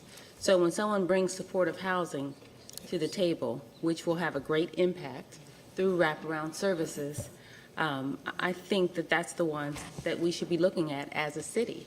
Councilmember Ajmir said earlier, put our money where our mouths are. So I think this is an opportunity to do that. So I'm certainly one for supporting these projects, along with Easter homes, because again, and perhaps it's because I work on the front line, I know the needs. We all know the needs. I talk to homeless people every day. So if 21 homes, it's not a huge dent, but how many children and how many families is that? So I think our job is the impact business, and I think this is an opportunity to make an impact through supportive housing and through these projects. So I would support adding Easter homes to the packet. Thank you. Thank you, Ms. Johnson. I have a question, and this is just because I think that we can do all of these, but I do have a question. Easter, you talked about the revised cost per unit and the revised affordability commitment. If we're building a supportive housing, wouldn't that be permanent supportive housing instead of 30 years? And the question about the South Village, it's 60 years. When we say our criteria is like around 30, you get 30 years for 30,000. Wouldn't that be something closer to 90 years of affordability for those investments? Or what? Tell me how you thought through that, Sean. Sure. The affordability commitments are all based on conversations and ultimately assertions made by our development partners. And I think to Dream Key's credit, in those conversations, they were willing to extend for both South Village and Grounds for Change their affordability periods up to 60 years, which is noteworthy. For Easter Home, we didn't really have a lot of iterations on that one around affordability commitments, so I don't want to speak for Dream Key and whether there's any opportunity to extend that beyond the 30-year period or not. Well, both of the homes that I am familiar with are owned and operated continuously as supportive service homes, and it was not a affordability issue. I guess what I'm saying is that I think all of these should be addressed and done, but I still think that there's some questions that I would ask of the development teams around some of this revised affordability. And to Ms. Mayfield's point, these are not for sale units, but we're investing money as a large amount to make sure these things happen. And I think one of our major criteria should be affordable commitments to them. So I mean, I am a little bit concerned that Easter Homes is a 30-year commitment, and I don't know what the impact of that would be. I would like to, if council approves this, I would certainly like to see something that's more substantial in that commitment for supportive services home, as well as a conversation with the county about the wraparound services that are necessary, or whether or not that's going to be provided by a private. I just don't know what it is. Yes, So- and I'm sorry to interrupt. No, go ahead. I did want to clarify that the Easter Home Project has already committed to providing the wraparound services that you've referenced. So there's not a void there that would need to be addressed. Okay, so I think we had a question about how to do this, because I want to be really careful with we've had some questions about this before. So, Mr. Baker, we have A, B, and C. The question that I think was on the table is adding B into A. Who suggested, Mayor Pro Tem suggested that? Yeah, my Your question- motion was? My question was Well- if I wanted to make a substitute motion, adding B to it, A, B, and C, if I can do it neatly to put Easter Home in there. So if I can ask the question, is there a motion on the floor now for which a substitute motion needs There's to be no brought motion up? on the floor yet. That's why I want to get. There was a motion for I'm A. sorry, there was a motion for approval of A, not for B. So then a substitute motion to that effect would be appropriate. Okay, all right. Is there a substitute motion? Make a substitute motion for action items A, B, and C with the addition of Easter Home. Second. All right, we have a motion and a second. I'd like to ask if the motion maker would be willing to have the staff come back and address the issues of revised affordability commitments for those two projects that were not perhaps looked at as diligently as the others were as recommendations, and just to provide that information for negotiation. You said two? Are you willing to do that? Is there two or one? There are two. There's the $7 million one is 60 years. So that would usually run up to like 90 years or 80 at least. And then the supportive service one, I would assume should always be supportive services. So I don't know what that means. I'm just trying to get, I support them. I just want to make sure that our contracts are what we want them to be. And I'm asking the staff to come back and let us know what that is, and how that operates. Mayor, what's the name of the project you're referring to? I'm talking about Easter Homes and South Village Apartments. Oh, South Village is B. Well, that's already, Yeah, yeah, we're already. I'm sorry. Okay. I got We haven't voted yet. So I'm can asking they be- for, if he would accept a friendly amendment to get additional information from the staff on the revised affordability commitments necessary to meet the criteria that others have met. Is AV staff able to put the RCA on our screens down here? So, no, I'm talking about for the $4 million one is South Village Apartments, and that is for 60 years, and Easter Home is for 30 years, which I think, Supportive housing should be longer than 30. I just wanted to make sure that we're on the same page. yeah.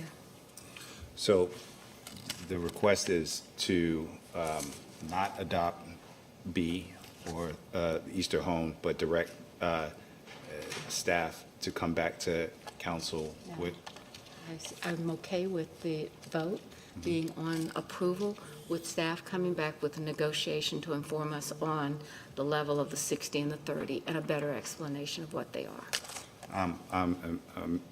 I'm good with that. We can add that to, I didn't hear the conversation between the two of you. All right, so it's okay. Don't worry about it. Sean, will you just tell me what they are at the end of the day? That's it. I'm good. All right, thank you. The motion is on the floor. That's what, I'm confused on what motion is on the floor. Ms. Kelly, do you know what the actual motion on the floor right now is? Substitute motion yes. is to approve A, B, and C, and to add Easter homes. Mr. Winston made the motion and you And it was second. Nay. So that's what we're That's what we're voting right on now. But Yes. for clarification, Mayor, I thought the conversation that you were just having was to not add Easter Home right now until we get further clarification, because we do need to know what is the county's role if we're talking about supportive housing. I can read the majority wants to do this. That's okay. But I still say that when that contract comes up, we ought to have something, but that's okay. It's an ask, it's an understanding for me, and it's just something that I think that hope that we will bring. I think that we weren't sure what the staff was bringing us forward, but I think that we ought to look at these things on the revised affordability commitments. So, but I'm okay with the vote being what it is. All right, so we have a motion on the floor. All in favor, raise your hands. Just the substitute? It's a substitute motion. That was just read by the clerk. 1, 2, 3, 4. Okay. All of Any those opposed? opposed? 1, 2, 3, 4, 5, 6, 7. All right, so that goes back to the main motion, and the main motion, This is about this motion. I seconded the motion. Luana, Mayfield did not. Yeah, oh, please correct that one. okay. I just So told her we're you going did. to, I told her I did. we're going to the main motion, which was agenda item A. All in favor of agenda item A, please raise your hands. 1, 2, 3, 4, 5, 6, 7, 8, 9. All opposed? Motion passes. All right. Was Part C included in the original motion? No, we it's just just did A. A, and now we're going to, I'm going to ask, is there a motion for item B? Move for approval for action item B. Second. We have a motion for item B and a second. Any further discussion on item B? Okay, all in favor of item B, please raise your hands. 1, 2, 3, 4, 5, 6. All right, all opposed? 1, 2, 3, 4, 5. Okay. All right, the next item is to authorize the manager to execute, amend, and renew contracts as needed to complete the transactions that were approved by these Move items. for approval, action item C. Second. All in favor, any discussion? Ms. Mayfield? Mr. Manager, for clarification, can you help me understand what that means? Since, based on this conversation that we just had, what does it mean to authorize you to execute, amend, and renew contracts as needed to complete the transactions approved? So, Councilmember Mayfield, that's the standard language that you would give me to execute what the council has approved. So saying that's the standard language, I'm trying to get clarification. If I have an expectation for there not to be yet another request, I may have additional expectations of the fact that we have a long list of local residents who have needed assistance, but we have seen over the years where individuals have moved into our community and have had access to new developments and rehab developments that we have invested in. We don't have any language in here that clarifies who actually gets access to these facilities. So that's why I'm asking for, what does it actually mean when council approves, for this case, the authorization for you to execute potentially in that contract, since there is certain language that's not in here, what does that actually mean? For your specific question, if there were some requirements that only residents who have been in the city for a decade or so would be eligible for these units, I don't believe that would be the authority that I would have in in this instance. Right, I gave that as an example. That still wasn't really clarifying. I just wanted to make sure that I understood and also the community understood. Because again, just because I stated, I expect for them not to come back to ask for any additional. That doesn't mean that they're not going to come back. So that's why I'm asking if we are actually voting to authorize the city manager to do X. I'm trying to understand exactly what is the X that we're authorizing you to do. I think would it be appropriate for For the city attorney, to say because what he's the the city one that manager- signs off on ordinances and contracts, so So can you explain what we're authorizing the I manager don't know that to I do? can get in any more specific detail, other than he has the opportunity to make minor adjustments that are not inconsistent with what's in front of you. What that actually looks like, I'm not 100% sure, but they would be minor adjustments. For instance, another project wouldn't come into this that wasn't in front of you beforehand. But there may be minor adjustments that need to be made. So long as they're not inconsistent with what's in front of you, that's really what we're talking about. Additional fund requests, would that be considered a minor adjustment? I would say an additional funding request would not be consistent with what's in front of you, and that would exceed his authority to negotiate these contracts. He's basically going to effectuate what you have given him. Just wanted to clarify. Thank you. all right. So did we, Madam Clerk, did we take a vote on that already? All right, so we have a motion. I believe that Mr. Mitchell made the motion. Yes. Who seconded the motion? Ms. Mayor Pro Tem seconded the motion. Any further discussion? Hearing none. All in favor of the motion, please raise your hand. All right. Who is, any opposed to the motion? Okay. All right, thank you. All right, the next item on our agenda for item 13, is there a motion to adopt a resolution authorizing the exchange of certain real property rights between the City of Charlotte and 401 South College Street, NC LLC, a Delaware limited liability company, and authorize the city manager or his designee to execute documents necessary to complete this transaction in conformity herewith. We'll move to approve. We have a motion and a second. Second. We have a second. Any discussion? All right, we'll start with Mr. Mitchell, followed by Ms. Mayfield. And Madam Mayor and Council, thank you. I'm first have to apologize to all my good friends at HTA. So I hope Muhammad don't de-invite me for the board meeting on Thursday. But I got to share from a historic perspective why this vote is so important for us.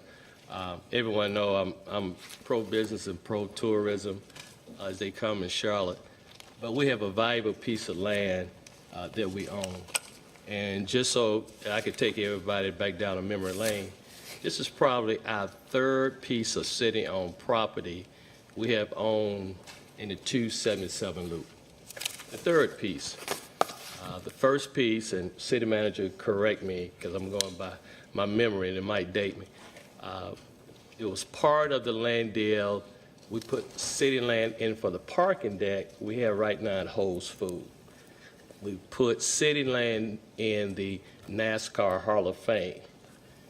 And so now here we are with valuable land once again, and we're putting city land into a potential 5-key hotel. I think the question we have to ask ourselves tonight, as we do every time we face citizens, is that the best use of city-owned land? What was interesting, we had the presentation, I think most of us was excited about if we thought having 2 5-key hotel rooms would move the needle toward tourism. And the reply we got back was, we're still going to be competitive. We still can compete as a tier 2 destination city. And so the 1,000 key hotel rooms, 2 projects, we're not going to take us to tier 1. I just think when we talk about valuable property that we own uptown, we need to tell the citizens that we finally got it right. And I want to remind everyone, the JW Marriott just built in this area. Didn't come for us for no rezoning, didn't come for us no land swap deal. And so I would encourage us, if the private sector continue to be a partner for us, and develop our hotel convention, we should let the market drive that. This is valuable land for us, And I just want to make sure we get it right, because I got marks on the other 3 deals we did with city-owned land, and the citizens are asking, why are you giving prime property away but not true community benefits? I'm a big fan of having a hotel convention.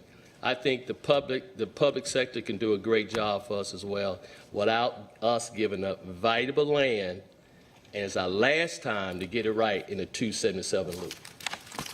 Thank you, Mayor and Council. All right. Ms. Mayfield? Thank you, Madam Mayor. Along with agreeing with my colleague, Mr. Mitchell, I also have a question, because we received in our packet some information that was a little different than what is in front of us right now, and I need some clarification, because in the packet, the last bullet item had a sentence that the designation for a hotel was going to be reduced from 10 years down to 5 years. That is new information. I also feel like, to be perfectly honest, the questions that were asked in closed session 2 separate times regarding this particular proposal were not clearly answered. So I would like some clarification. Also, this language that's in front of us, nowhere in here does it state that there will not be a future ask for any investment for an additional hotel or anything that goes along with that, a catwalk, whatever it is. Because years ago, we had conversations about connecting the Westin and Uptown, and as was just highlighted, we've had hotels be built in Uptown without an ask, because previously we were asked for 30 to 100 million to make an investment on a hotel, and we knew that that wasn't the best investment for the community. There's no language in here, and I actually, when this was deferred last time, had an expectation that a lot more of our answers would have been, our questions would have been answered prior to it coming before council for a vote. I agree that when we're talking about land in Uptown, and I was a part of it along with my colleague for the 8 years I was here, we dropped the ball, and we did not really look at the long-term impact. And when we're talking about the community benefit, again, this was highlighted as a land swap, but yet all the information that was presented to us is information talking about the potential of if we were to get 2 500-room hotels, but we're talking about a land swap.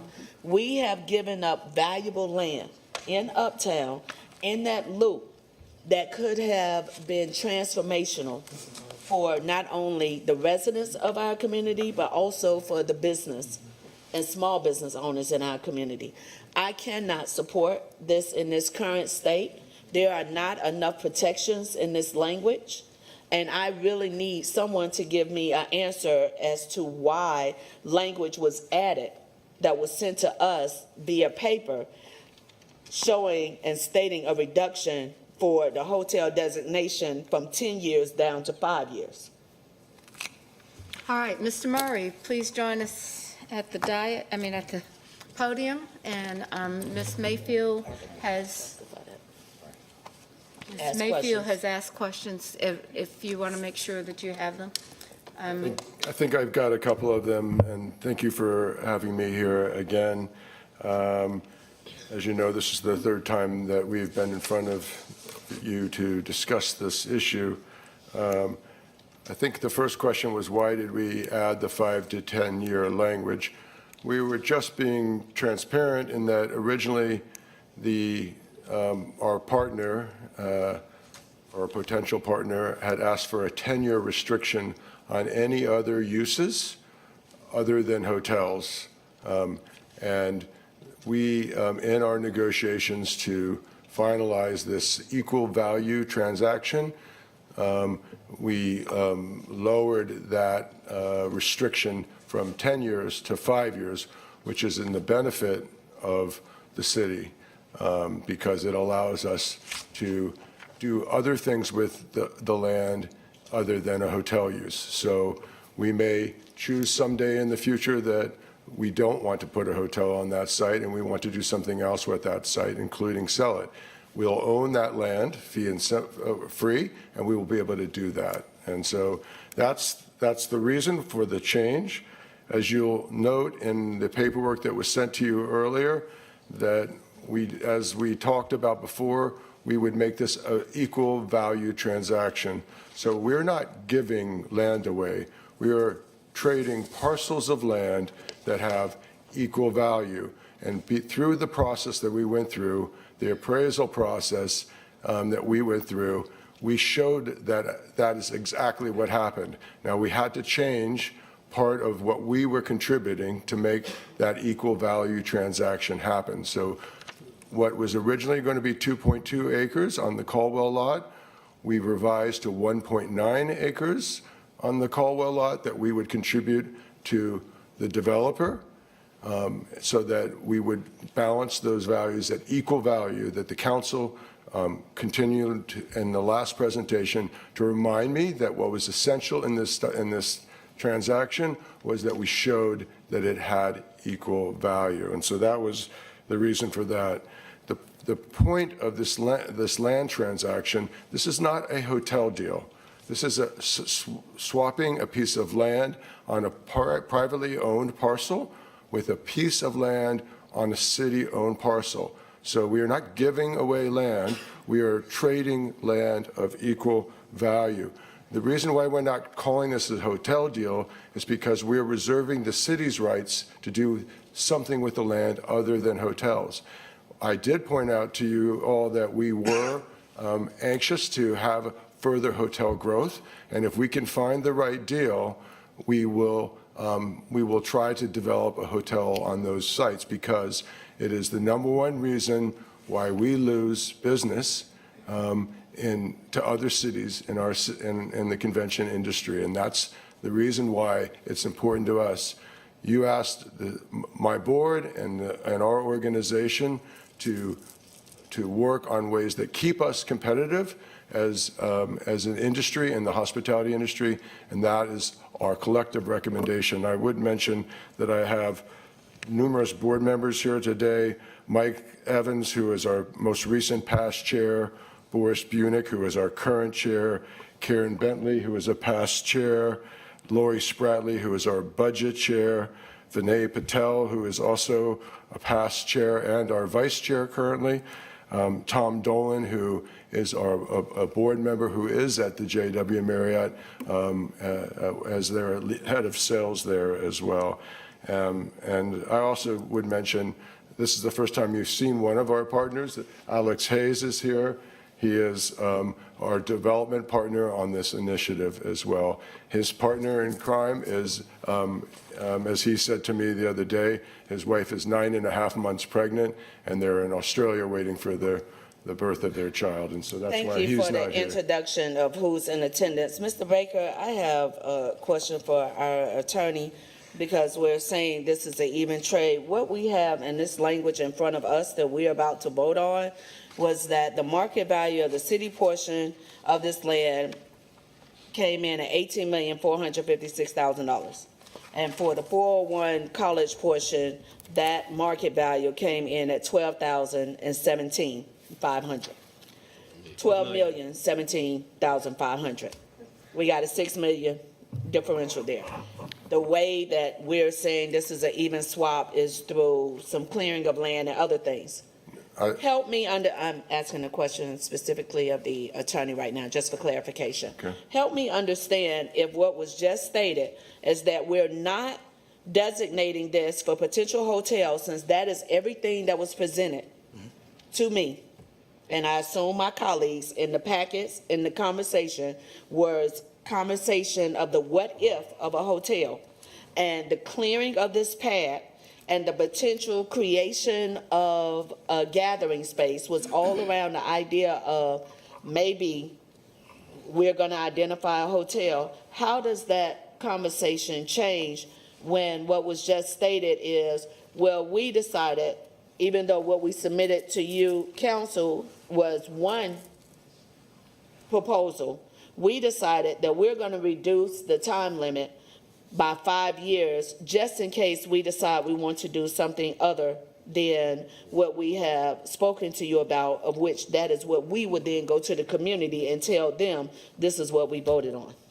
I understand your question. How the property appraisal system works is that they're going to look at all the potential uses of the property, and that's how they will arrive at the number that they arrive at. So hotel is one of the uses, and it's a use that has been touted significantly in this process. There's no question about that. But the reduction from 10 to 5, I don't believe is going to change the valuation of the property, because you're talking about any of the potential uses of the property is how you got to that particular valuation. I believe that what's being presented to you is that you've got more flexibility as opposed to tying it for just a hotel use for 10 years, that you have more flexibility to do other things, which could still include a hotel in year 9 if you want to do that. But you've got more flexibility to do. Because we're stopping it at 5.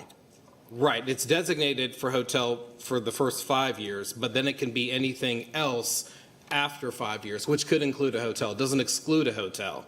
So that's why you're not going to have the property valuation change based on the year designation. But I understand from your perspective in terms of the public perception of what's going on, but I don't think that that's going to play into the actual property valuation. So, because what I'm really thinking about is that 6 million and some change, since the way we're making up that difference of a 12 million property evaluation versus an 18 million. Again, the last piece of land within the 277 corridor that the city owns.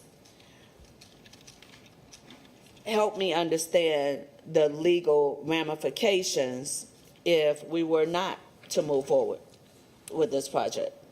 If you don't move forward and Yes. you vote this down, then Yes. then the parcels stay where they are. We own ours. We own they- our parcel They buy that's theirs, valued and at 18 million, and potentially we still can have the same conversation of whether it will be hotel or something other than. sure.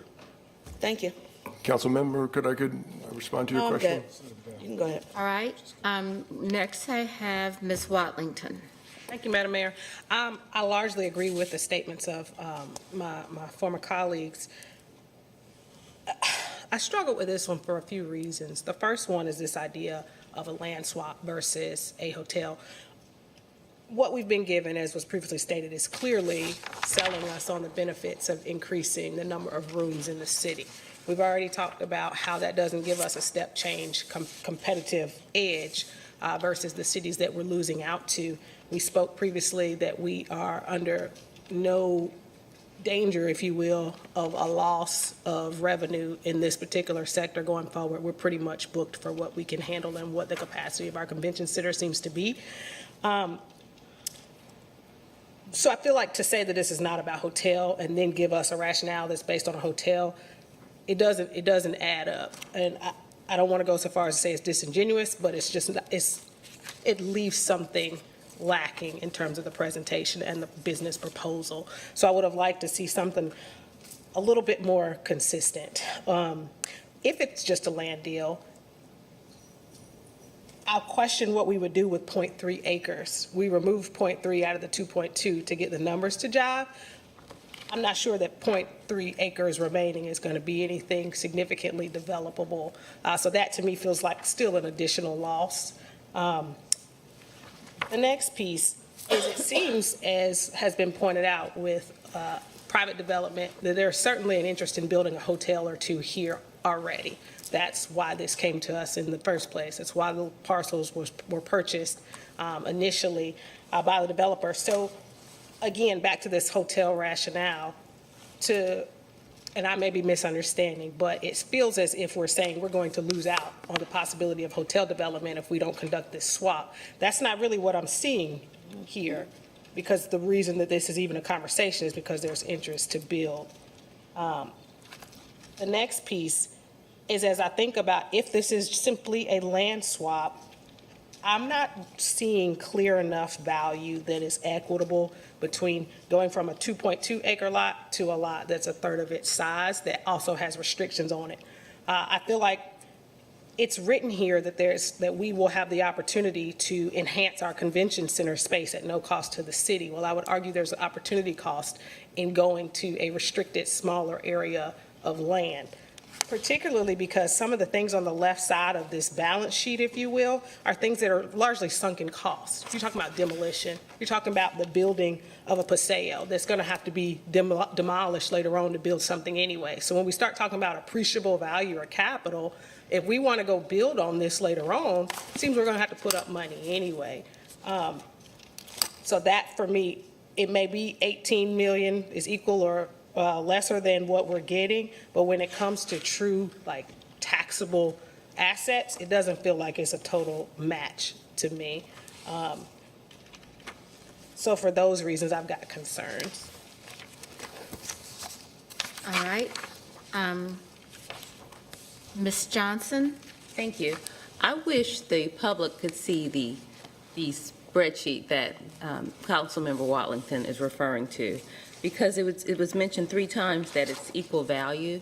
When we were looking at the numbers, the market value of our land is $18,456,000, and the other land is $12 million and some odd dollars. So there's a $6 million deficit. And what Councilmember Watlington was just referring to were costs that were sunken costs. So this is not equal value. So if we're looking at this from a real estate deal or land deal specifically, it's not comparable. It's not a good real estate deal or land deal. If we're looking at it from an economic development perspective where it is going to be a hotel, what I heard is that in 5 years, the new owner could possibly sell the land. So, I was just arguing for homeless people to get an additional $1 to $2 million, and that didn't happen. So I just will not support a $6 million deficit that I see for economic development uptown. Thank you. All right. Mr. Graham? Thank you, Madam Mayor. And I'd like to take the opportunity to welcome everyone to the meeting. When I took the opportunity to study the proposal, once we got the appraisals, as we requested prior to this meeting, I feel comfortable in supporting the transfer of property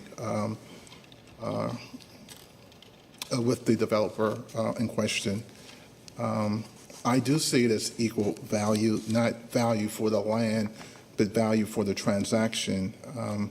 $12 million plus 2.5, which is the demolition and the site prep, plus $4 million will be invested on property that is currently owned by the convention center versus the appraisal of the land that we would swap, which is $18 million.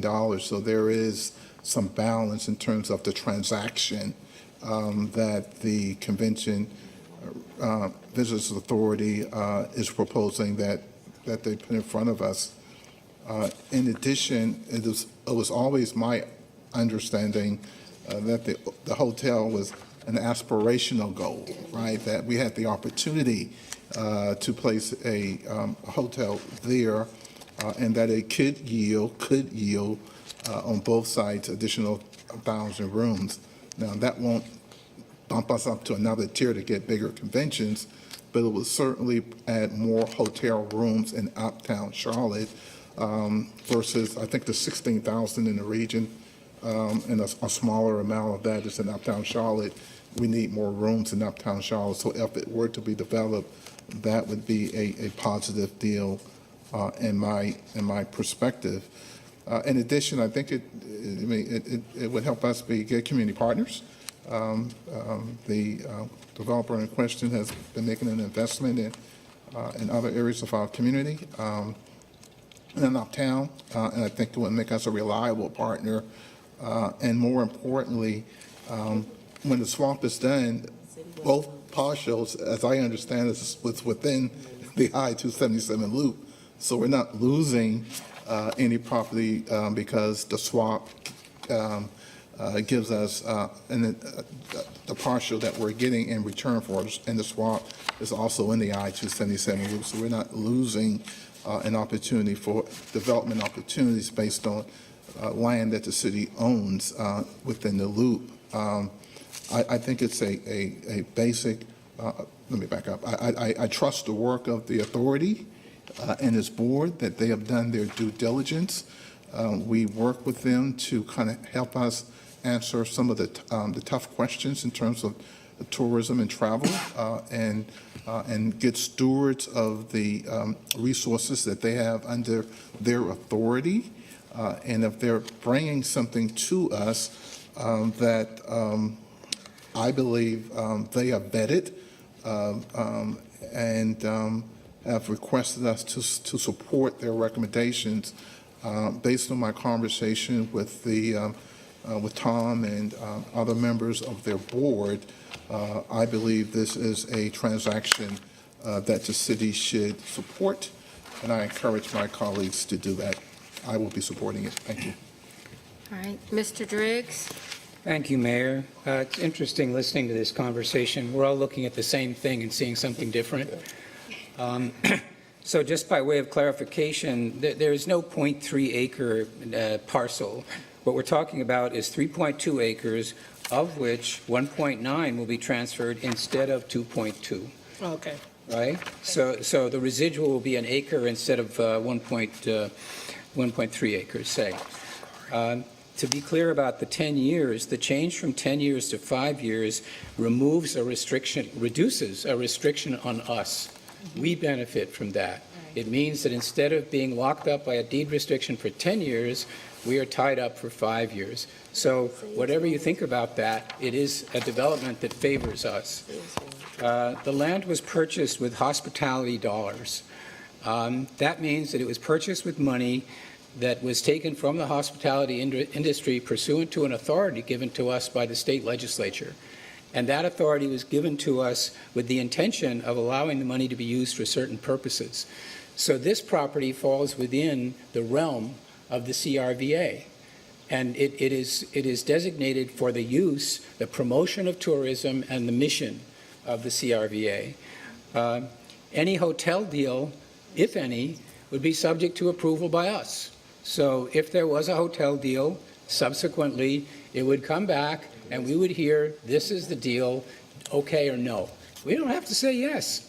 So we are not giving anything away that we have now in terms of control over the hotel deal. I think the right way to look at this is simply in isolation as being an exchange of assets on equal terms that we are advised by the professional and the board who run the CRVA is beneficial to the mission of the CRVA. And I really feel it would be bad for this council to deny that, and particularly because of an impression that this is city-owned land that we might be using for housing or some other purpose. We really just don't have that choice, and I hope that we can support the recommendation of the executives and the board of the CRVA. Thank you. Thank you, Mr. Driggs. Mr. Bakari? Thank you. Thank you, Mr. Driggs. Mr. Bakari? Yeah, I won't belabor the point. We as a city, though, have a track record of not being good at owning and coordinating city-owned property. And while some great stuff is kind of starting to go on at Eastland, there's been 2 decades of us stopping because we look at it and we say, well, we want it to be this and we want it to be that. The bottom line is none of us around here are commercial real estate experts, and it's quite clear after the conversation tonight. So the bottom line here is we've got a piece of property that we own that nothing is happening at, and there's nobody doing anything. And it's constrained by the fact that the hospitality sector in our community on their backs paid for it with the tax that they are now asking us and recommending us to do something as a swap, which it isn't about property to property, it's about deal term swaps. Not only is equal from the math they've laid out, but it's what they're asking us to do with the tax that's on their backs at the end of the day. And its proximity to the convention center, its ability for what's laid out makes total sense. And there's somebody willing and potentially able to do something there and make something happen, rather than just like the mistakes we made at Eastland, where we sat on a piece of property we should have never owned for 2 decades longer than we should have. We have the ability to get something moving now. So I think it's a no-brainer. I hope we call the question. All right, before we call the question, any member of the council that has not spoken has the ability to speak if they choose to. Ms. Ajmira has her hand up. Thank you, Madam Mayor. I won't repeat some of what's been said already by my colleagues. I agree with some of the comments that were made by Mr. Graham, Mr. Driggs. This is a tourism, this land is in our tourism bucket, so there is a restricted fund use as Mr. Driggs shared, so we can't use it for anything, and it's not like we are losing anything, it's a swap. I certainly appreciate the work that the board has done, and Tom, you have done to get us to this point, and certainly HTA. My phone has been going off today. Mohammed does not give up. And Mohammed, you need to take a step back, and just one call is enough. But I certainly appreciate the work that has been done to get us to this point. I'll be supporting this. Thank you. All right. Does Ms. Mayor Pro Tem? It's a good deal, and I'll be supporting it. Let's go. All right. All right. Call the question. All right, we have a call for the question. Ms. Johnson was asked to be recognized before the call to the question, so. Yeah, as the council member with over 10 years of real estate experience, so don't say that there's no one without any real estate experience. I'd like the public to see the numbers. I've asked for the graph to be posted. I don't know that that's going to happen. This is our land worth $18 million versus a parcel for $12 million. On the back end of Brooklyn Village, I was just told by Councilmember Mitchell. Call the question, Mayor. Everyone's had a chance to speak. So, I understand that. And I called it before she started speaking. there it is. There are the numbers. We were waiting. Okay, I had called it before. I know I don't know if that. the numbers are on there. All right, I need our parliamentarian, we have a call for the question. Yeah. Every council member has spoken. I wasn't finished. I know, Nope. Ms. Johnson, Speaking I'm for the just trying to second make sure time. we follow the procedure. Okay. So I recognized you after Mr. Bakari. You had asked me to allow you to speak again. Mr. Bakari called for the question, so I recognized you for the comments that you're So making. wait, so we allow council members to call question while council members are talking? You don't wait I until called it's it over? before that. She called it before. But I raised my hand. Question's been called. Okay. All right, so I want to. Anyway, and you can, I just want the public to see the numbers and what we're fighting for. We talk about equity constantly, and we talk about upward mobility. Here we are swapping an $18 million city land, city-owned lot with a $12 million lot on the back end of Brooklyn Village, and there's the graph, and that's what we're fighting for. All right, Thank you. so the question has been called, Mr. Driggs. The question has been called. But that's typical. Mr. Driggs. She has to enforce the call. She can't just do that. Is that a conversation we all need to be aware of, Mr. Call Attorney? the question. We have, the question has been called, the motion has been made. Read the motion, Madam Clerk. Numbers aren't even on there. What? I told you the numbers weren't going to be on there. A and B, to adopt a resolution authorizing the exchange, and then to authorize the city manager or his designee to execute any documents necessary to complete the transaction in conformity herewith. All right, thank you. All in favor of the motion, please raise your hands. 7 in favor, all opposed. 4 opposed. Thank you very much. All right, so the next item. Thank you for your attendance and this. Whenever we have a board that comes down in this opportunity to support the work that you've done, we appreciate that very much. Thank you.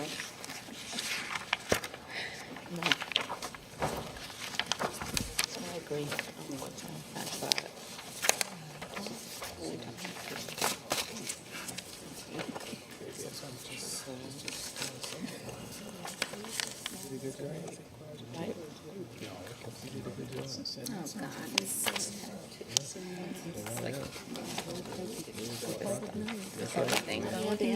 All right.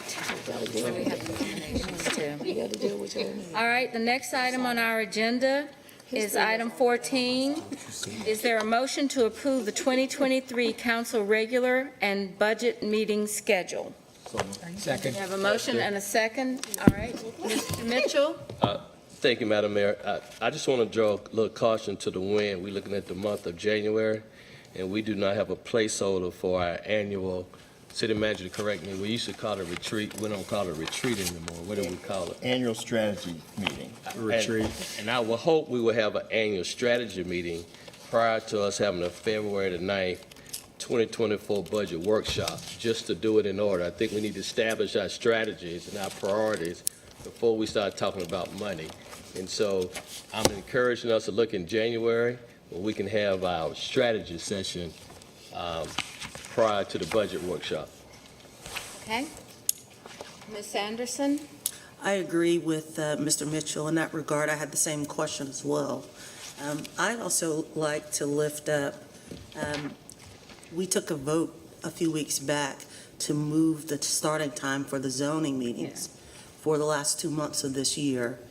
And it was when we took that vote, it was under the guise of we would be moving it back to its original time this new calendar year. But I see that here, as it's laid out, it still starts at a 4 p.m. time, ad infinitum for the entire calendar year.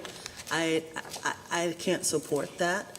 I asked repeatedly for staff to come up with creative ways for us to address our backlog as it relates to petitions, and I do believe that they've stepped up to the plate somewhat with the consent agenda, but I do think this 4 p.m. start puts pressure on working mothers who are on the council, people who have 9-to-5 jobs, and we say we want to have diverse voices on the council, but we're not creating space for diverse voices when we're putting a standing meeting that starts earlier in the day, in the business work day. Are you making an amendment? Mayor. So I'd like to make an amendment to A substitute motion to amend the calendar and start the zoning meetings at 5 p.m., the original start time that we've had, instead of the suggested 4 p.m. Second. Ad infinitum? Ad infinitum. What was the last part? Ad infinitum. Okay. All right, so we have a substitute motion to change the zoning meetings to a 5 p.m. start. And there's a second to that motion. All right, Ms. Ajmira? Yes, and I would like to comment on that. I do support what Ms. Anderson said. When we approved our calendar change a couple of weeks ago, that was only for this year, and that was the assumption. But I thought that was used not authentically to sort of get the council to confine into this new schedule of 4 p.m. And that really puts pressure on some of us who have other commitments. And so, as Ms. Anderson said, this really puts pressure, and we want to help folks who have other commitments outside of the council. So I would really like to see that. And I know we have made exceptions in the past for 2 p.m. meetings, and I just want Mr. Jones to be mindful of that we don't make those exceptions moving forward, because that means we have to use our PTO or other paid time off to make that happen. Thank you. Excuse me.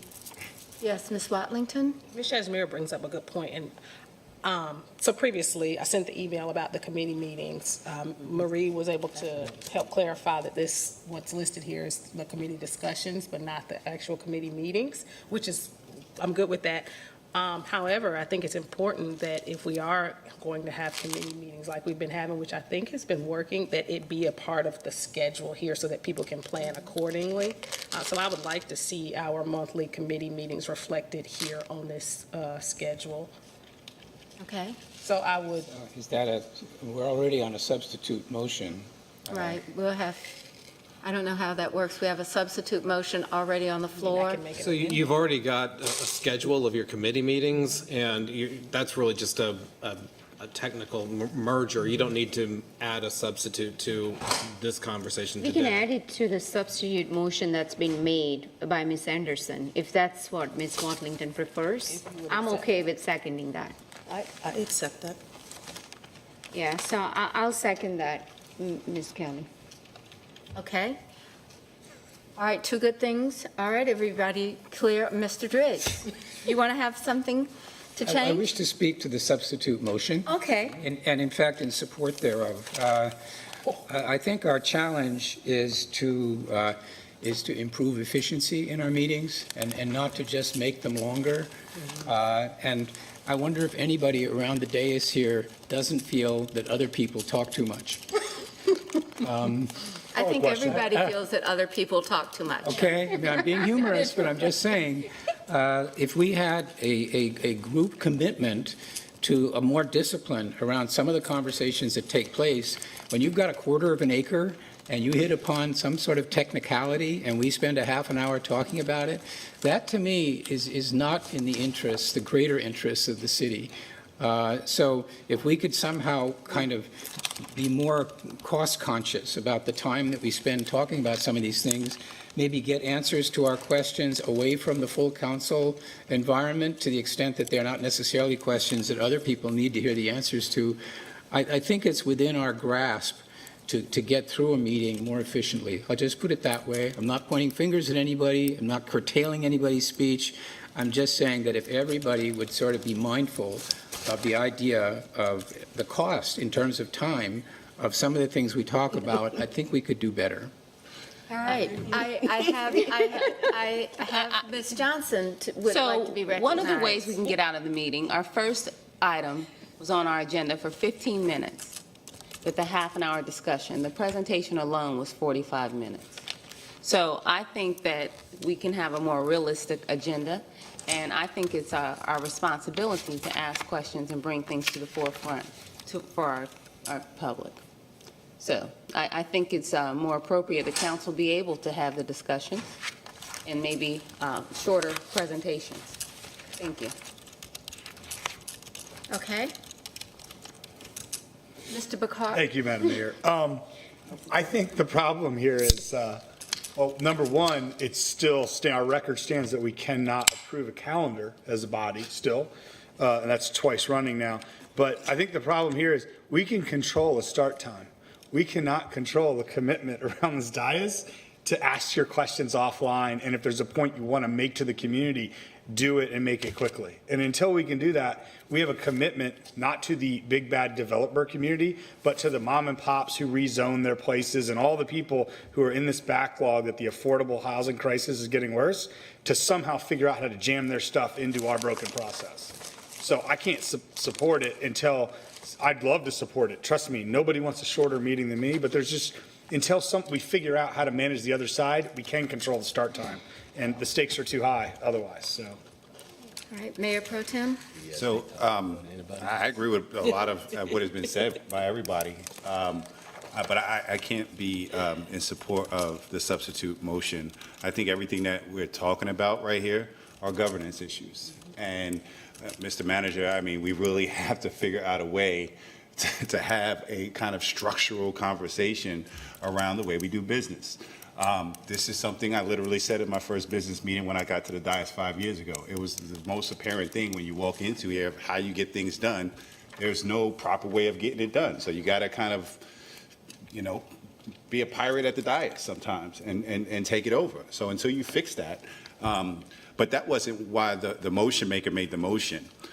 It was about work, and it was about the ability to change. Again, I think we should have this conversation about how we go about our business, but to prioritize one type of person's work over the other, I think is quite unfair. There are some people here that don't have the option to even push those things around. If a council meeting exists, you don't get a check, so you can't pay the bills. Again, this is something that I've talked about time and time again, which again, we should have this conversation, but we have not been willing to. Because for me, I work gigs, and a gig don't pay you if you're not there. When I first got on council, I think me and Mr. Bakari were the only two working parents on this council. You were, when we first got on 5 years ago, you were not. And so I am certainly That is correct. sympathetic to these issues, and I've been asking that we need to figure this out for 5 years, and we got to figure it out. But we can't just kind of ad hoc prioritize at the dais. I hear what you're saying, Ms. Anderson, but we got to have a different type of conversation, and I'll be in support of that. But until we do that, we got to figure out a way to do business. Madam Mayor, may I make a comment? Please, Ms. Anderson. So, Mayor Pro Tem, this is the very first time in a variety of conversations on this topic that you've mentioned that there's a work equity issue. I've not heard that from anyone, including yourself, at all. So I certainly don't want to be categorized or depicted as if I'm advocating for worker inequity based on the type of job someone has on this council. This is the very first time I'm hearing that. These council meetings, as you guys have set up, have a potential time limit or can go longer. We're not saying cut it shorter. I'm saying take it back to the standing time that it's been for years, with the exception of 2 months. And because I haven't heard that there's a worker inequity issue here, I then in turn question the process of how it got passed a couple of months ago, because we had 6 people who sat around and voted against it, and then it was declined. Then the next morning it was approved. So I'm lifting up a tone that I've heard from all of my colleagues, and I'm vocalizing that, and I've not heard this from you until We're having this 5 minutes ago. 5 years. Okay, we have a substitute motion on the floor. Madam Clerk, will you read the substitute motion, please? Substitute motion to start the zoning meetings at 5 p.m. and to add the committee meetings to the schedule. It was made by Councilmember Anderson and seconded by Councilmember Ashmere. Virtually? And Motion is to approve the schedule, subject to those. Subject to the 2 changes that the clerk just stated. Right, the All zoning right. meetings Right. at 5 So p.m. is Ms. Watlington okay with? Yeah, that's Yes. right. Are you okay with, as Mirage agreeing? Thank you. I just have a comment. Sorry, I know Ms. Watlington were specifically asking about the virtual option. Is that what you wanted added? Yeah, that's the assumption that it will happen exactly like it happens today. Okay, so do you want that to be part of the motion? I just wanted to be documented as such. Okay, so I guess then motion will need to be a mandate to include that committee will have a virtual option. Committees already have a didn't say virtual that. option. I know, but I guess that's what she wanted to make sure, now we're Ms. complicating. Watlington. But I'm okay. That's something new added. What? No, Right, it's not new, but she's right in that the assumption is that it's going to be exactly like it is today. We've got the option we previously voted on, so I think what Ajmer is asking is to make sure that that's reflected on the schedule, which I think is how it has been. When there was a virtual option, it was documented. Committees have the option as Correct. long as it's already there, so I don't know you have to add that to a motion because it's already in effect for virtual meetings of committee members and how they handle that. So they would like, the motion is to add the committee meetings on Monday to the formal council adopted agenda, as well as to start the zoning zoning meetings at 5 o'clock. So that is the motion on the floor.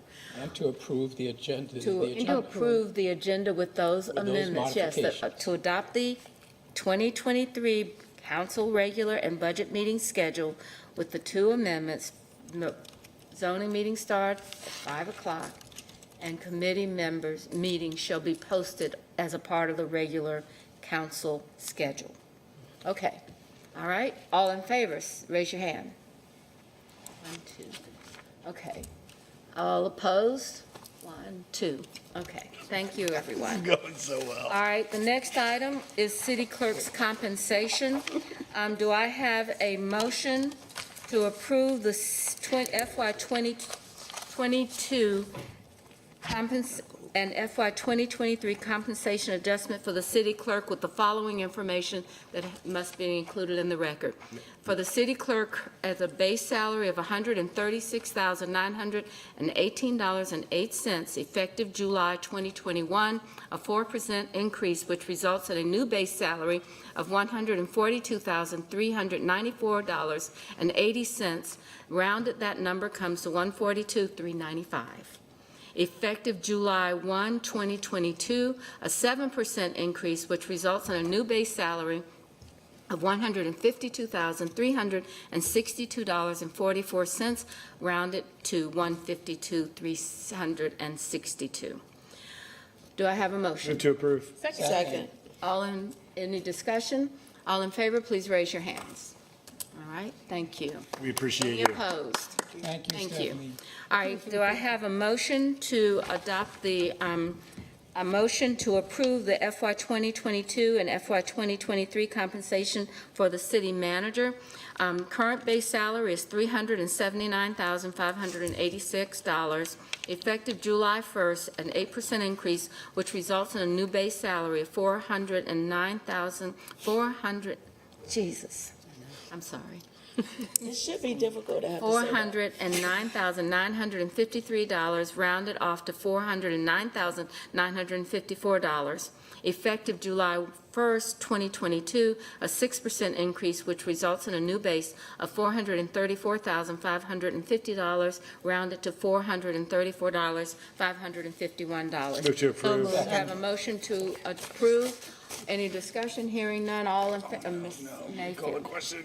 Yes, no, you didn't call the question quick enough. Mayor, I am not going to be able to support this particular motion. This particular amount is very difficult with all of the challenges that we have heard from the community for specifically these last few months. I think council is showing a level of being tone deaf to the issues that we have. Yes, our manager does a great job. Yes, I have had conversations with him, but yes, he is doing his job. For us to, because unfortunately, previous council did not have a review last year. We're now, for both of these conversations, not only having to do an increase that's going to have to be retro back for a year, but we're adding on top of that a new amount. So to go from the current 2021 rate of $379,586 to jump to $434,551, almost $500,000 for a city manager, which this is government work. Your council just got through having long conversations regarding the limited time, since some of them work full-time and or have families, the amount of concerns that come from the community that we have to attempt to try to address. And at times having to feel like we are not having partners in city staff with some of the projects that come before us. It is a concern to be able to say that we're saying we're willing to allocate this much money for an individual. Yes, he does a great job. For the city our size, this is truly a level of not really hearing what is going on in our community to even have the conversation of going from 8% to 10% opposed to a 4 and 6 or 4 and 7. $434,551 when it's all said and done, just to turn around and next year do another increase is very difficult to sign off on. And whether my colleagues move forward with it or not, I will not be able to support this. Although I do think we have a great city manager and he and I have talked, it is a challenge to be able to sign off on this amount of funding. Call a question. Thank you. All right, we have a call to question. All in favor of the, do we have a motion on the table? Yes, yes. You have a motion. And thank you. All in favor of the motion, please raise your hands. Motion to. Okay, so we have 1, 2, 3, 4. Yes, I get to vote. Okay. 5, 6, 7, 8, 9. Passes. Thank you, everyone. All Anyone opposed? opposed? All right. And for clarification for Ms. Mayfield, the for motion is point of over. action for the city attorney, since the community doesn't see you get to vote often, you only get to vote for when it's a tiebreaker.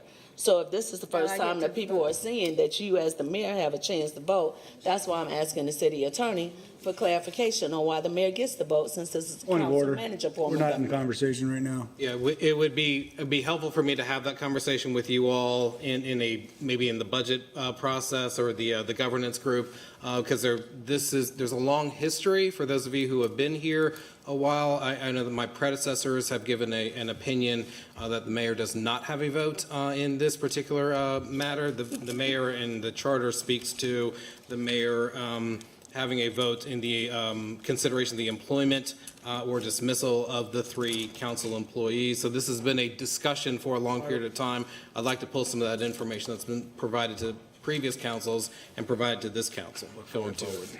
Okay. All right, so now to the next item on our agenda. Tonight, the city council will consider nominations to various boards and commissions. The council members submitted their nominations to the clerk, and the names of the nominees will not be read at the dais. Tomorrow, the clerk will email city councils the name of applicants that received at least 2 nominations. Candidates will be considered for appointment at the next business meeting. Any applicant receiving 6 or more nominations can be considered for appointment tonight upon a motion, second, and a majority vote of council. The name of all nominees will be recorded in the official minutes of the meeting. The clerk will now proceed and announce the results of the nominations. Yes, Mayor and Council, there are several boards that the nominees received 6 or more nominations, so therefore, at the conclusion, they could be appointed with a motion, a second, and a vote to do so. Can we put Starting all with of these the- together? Ms. Ma'am. For these nominations? Yes. For those that are above 6, sure. So we'll have the clerk read all of the nominees, and then there'll be a motion for acceptance of the clerk's report and appointments. Okay. All right, Madam Clerk, let's go. For the Arts and Culture Advisory Board, those there are 2 names that will be brought forward to you at your December 12th meeting. For the Charlotte Business Inclusion Advisory Committee, Rochelle Stewart received 11 nominations. Also for the Charlotte Business Inclusion, for the Latin American Chamber of Commerce representative, Pacino Parcelas received 11 nominations. For the final Charlotte Business Inclusion Advisory Committee appointee, Jason Dina received 11 nominations as the Prime Construction Company representative. For the Charlotte International Cabinet, Jeffrey Baldwin received 11 nominations. For the Charlotte Tree Advisory Commission, the 2 incumbents, Nate Negrin and Elliot Vorez, received 11 nominations. For the Community Relations Committee, Letitia Graham received 11 nominations. For the Inlivian Board, Linda Ashendorf received 11 nominations, and she is also the incumbent. For Keep Charlotte Beautiful, Grace Few received 11 nominations, as did Dale Stroller. And those are one more. Move to approve all who got over 6 votes. There's one more, I'm sorry, excuse me. one For the Passenger Vehicle for Hire, Joe Gentry received 10 nominations as the Persons with Disabilities Category Representative. Okay. Do I have a motion? Yes. And a second?